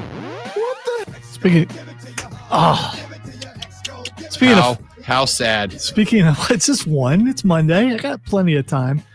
I was going to, I'm still confused about what may be running through your body fluid-wise. It's other than, okay. All right. The first thing that is Xing is Draymond Green. Who do you punch, kick, choke, or otherwise physically impact this time? Oh, no. You haven't seen how he ended the game. No, I've not. Yeah, it's a pretty amazing why he's trending because just tell me, don't make me go no, look. No, you need to look because I can't describe it adequately. Ball handling wise, you're like, wait a minute, that's not Draymond Green. That's someone wearing Draymond Green's jersey, and he just posterized someone. And it was Draymond Green, top of the key, crosses left to right, goes up with the right hand slam, and then hits it. Did he hit him with the go to sleep? He did. He did. He hit him with the GTS. That's all right. I think, just because you don't like him, but he's not expected to do those sort of things. I mean, it's not. It's a good first step. He got a good screen. I didn't see who it was who set the screen, but I mean, it's great fundamental basketball. Is that Steph setting the screen? It is. They got Steph on the block, Draymond walking it up to half court. Steph comes off the block, sets the block on Rudy Gobert at the free throw line. Draymond right hands around. It's real bad defense from the Wolves, though. Of course. Real bad Of course, defense. you can't give Draymond any credit Because at all. Draymond's a terrible person. He's not a good guy, but that was a good move, and that's why he's Xing. All right, the next thing that's Xing is Doink. Hey, I get it. I'm not upset with you. Even when things go wrong for the Chefs, things go right for the Chefs. I was watching that game outside with some of the boys last night. We lit a fire and watched the Sunday Night Football. And when the Chiefs took over, because that drive started with like 5 minutes on the clock. Mm-hmm. And one of the guys next to me is like, that there's not enough first downs to bleed the clock. And I'm like, you know what's going to happen. You know what's going to happen. They're going to drive it all the way down. They're going to take a knee inside the 15, and they're going to kick a game winner. Oh, come on. So you really saw that happening? Because I haven't seen it. And I haven't seen anyone do that in a while. I'll tell you why I called it. Because the spread was 4. Touchdown, they cover. That's my reason. I was like, the spread's 4. If they score a touchdown, they cover. So what they're going to do is drive the length, take a knee inside the 15, and they're going to kick a field goal to win so that they win, but they don't cover. Right. And then they send out the kicker, and he doinks it. And you're like, doink! The whole party around the fireplace was like, doink! It doinked in. Even doinks, even the Chiefs even get doinks to go their way. All right, It's unbelievable. So let me ask a question that everyone wants to know. So whilst around the fire with the boys, does the tinfoil hat keep your head warm? Wasn't wearing one. Uh-huh. What do you mean tinfoil hat? I called what was going to happen down to the location on the field. Okay, did you get the script? No, I did not. They forgot to email it to me this week. That happens sometimes. There was a dude. Porch Pirate probably got it. That's what I follow. I follow a bunch of dudes on Twitter that are handicappers, like pro handicappers out in Vegas. They do this for a living. And one guy had a full whole scale meltdown last night. He's like, they knew they were going to do this. I'm on board. It's scripted, like a full wholesale meltdown. And then I got on this morning to see that he deleted every one of those tweets. And I was like, yeah, that checks out. He was probably like you, hanging out with the boys and imbibing in something. The next thing that's Xing is Ray Phoenix. This one's fun. So Penta is no longer with AEW. His contract expired. Ray Phoenix, his longtime tag team partner, though, is. Over the weekend, he tweeted out that no one stays in a place where they are, quote, treated inhumanely. And a lot of people are like, well, he speaks Spanish as his first language. Maybe that's lost in translation. No, you know what the word for inhumane in Spanish is? Inhumano. It's the same word. So yeah, it's hard to not be close on that one. Yeah. I guess, yeah. So dude basically is trying to get himself fired. What happened was he got hurt, and AEW decided, because he was talking a bunch of smack, that they were going to add injury time to his contract, which is a thing that's very popular in wrestling. So he's stuck. Poor guy. Hey, that's it for us, kids. Y'all have a great rest of your day. Don't drink and drive. I'll punch you in the face. Come back. We do it again tomorrow, and perhaps, just maybe, it'll be even better than today. See you back here tomorrow on the Rob Brown Show in the Fan Upstate. Later.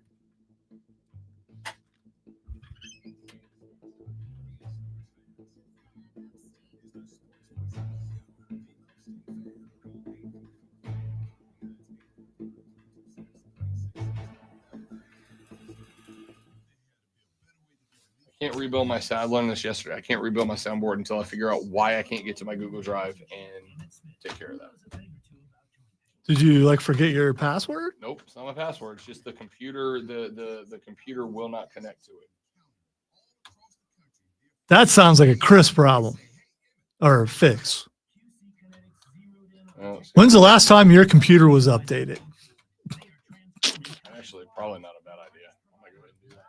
I am going to go ahead and do that. Thank you guys for being here. Appreciate it. Love you. Have a great rest of your day. Come back tomorrow. Tell your friends about us. We're trying to get famous. Goodbye.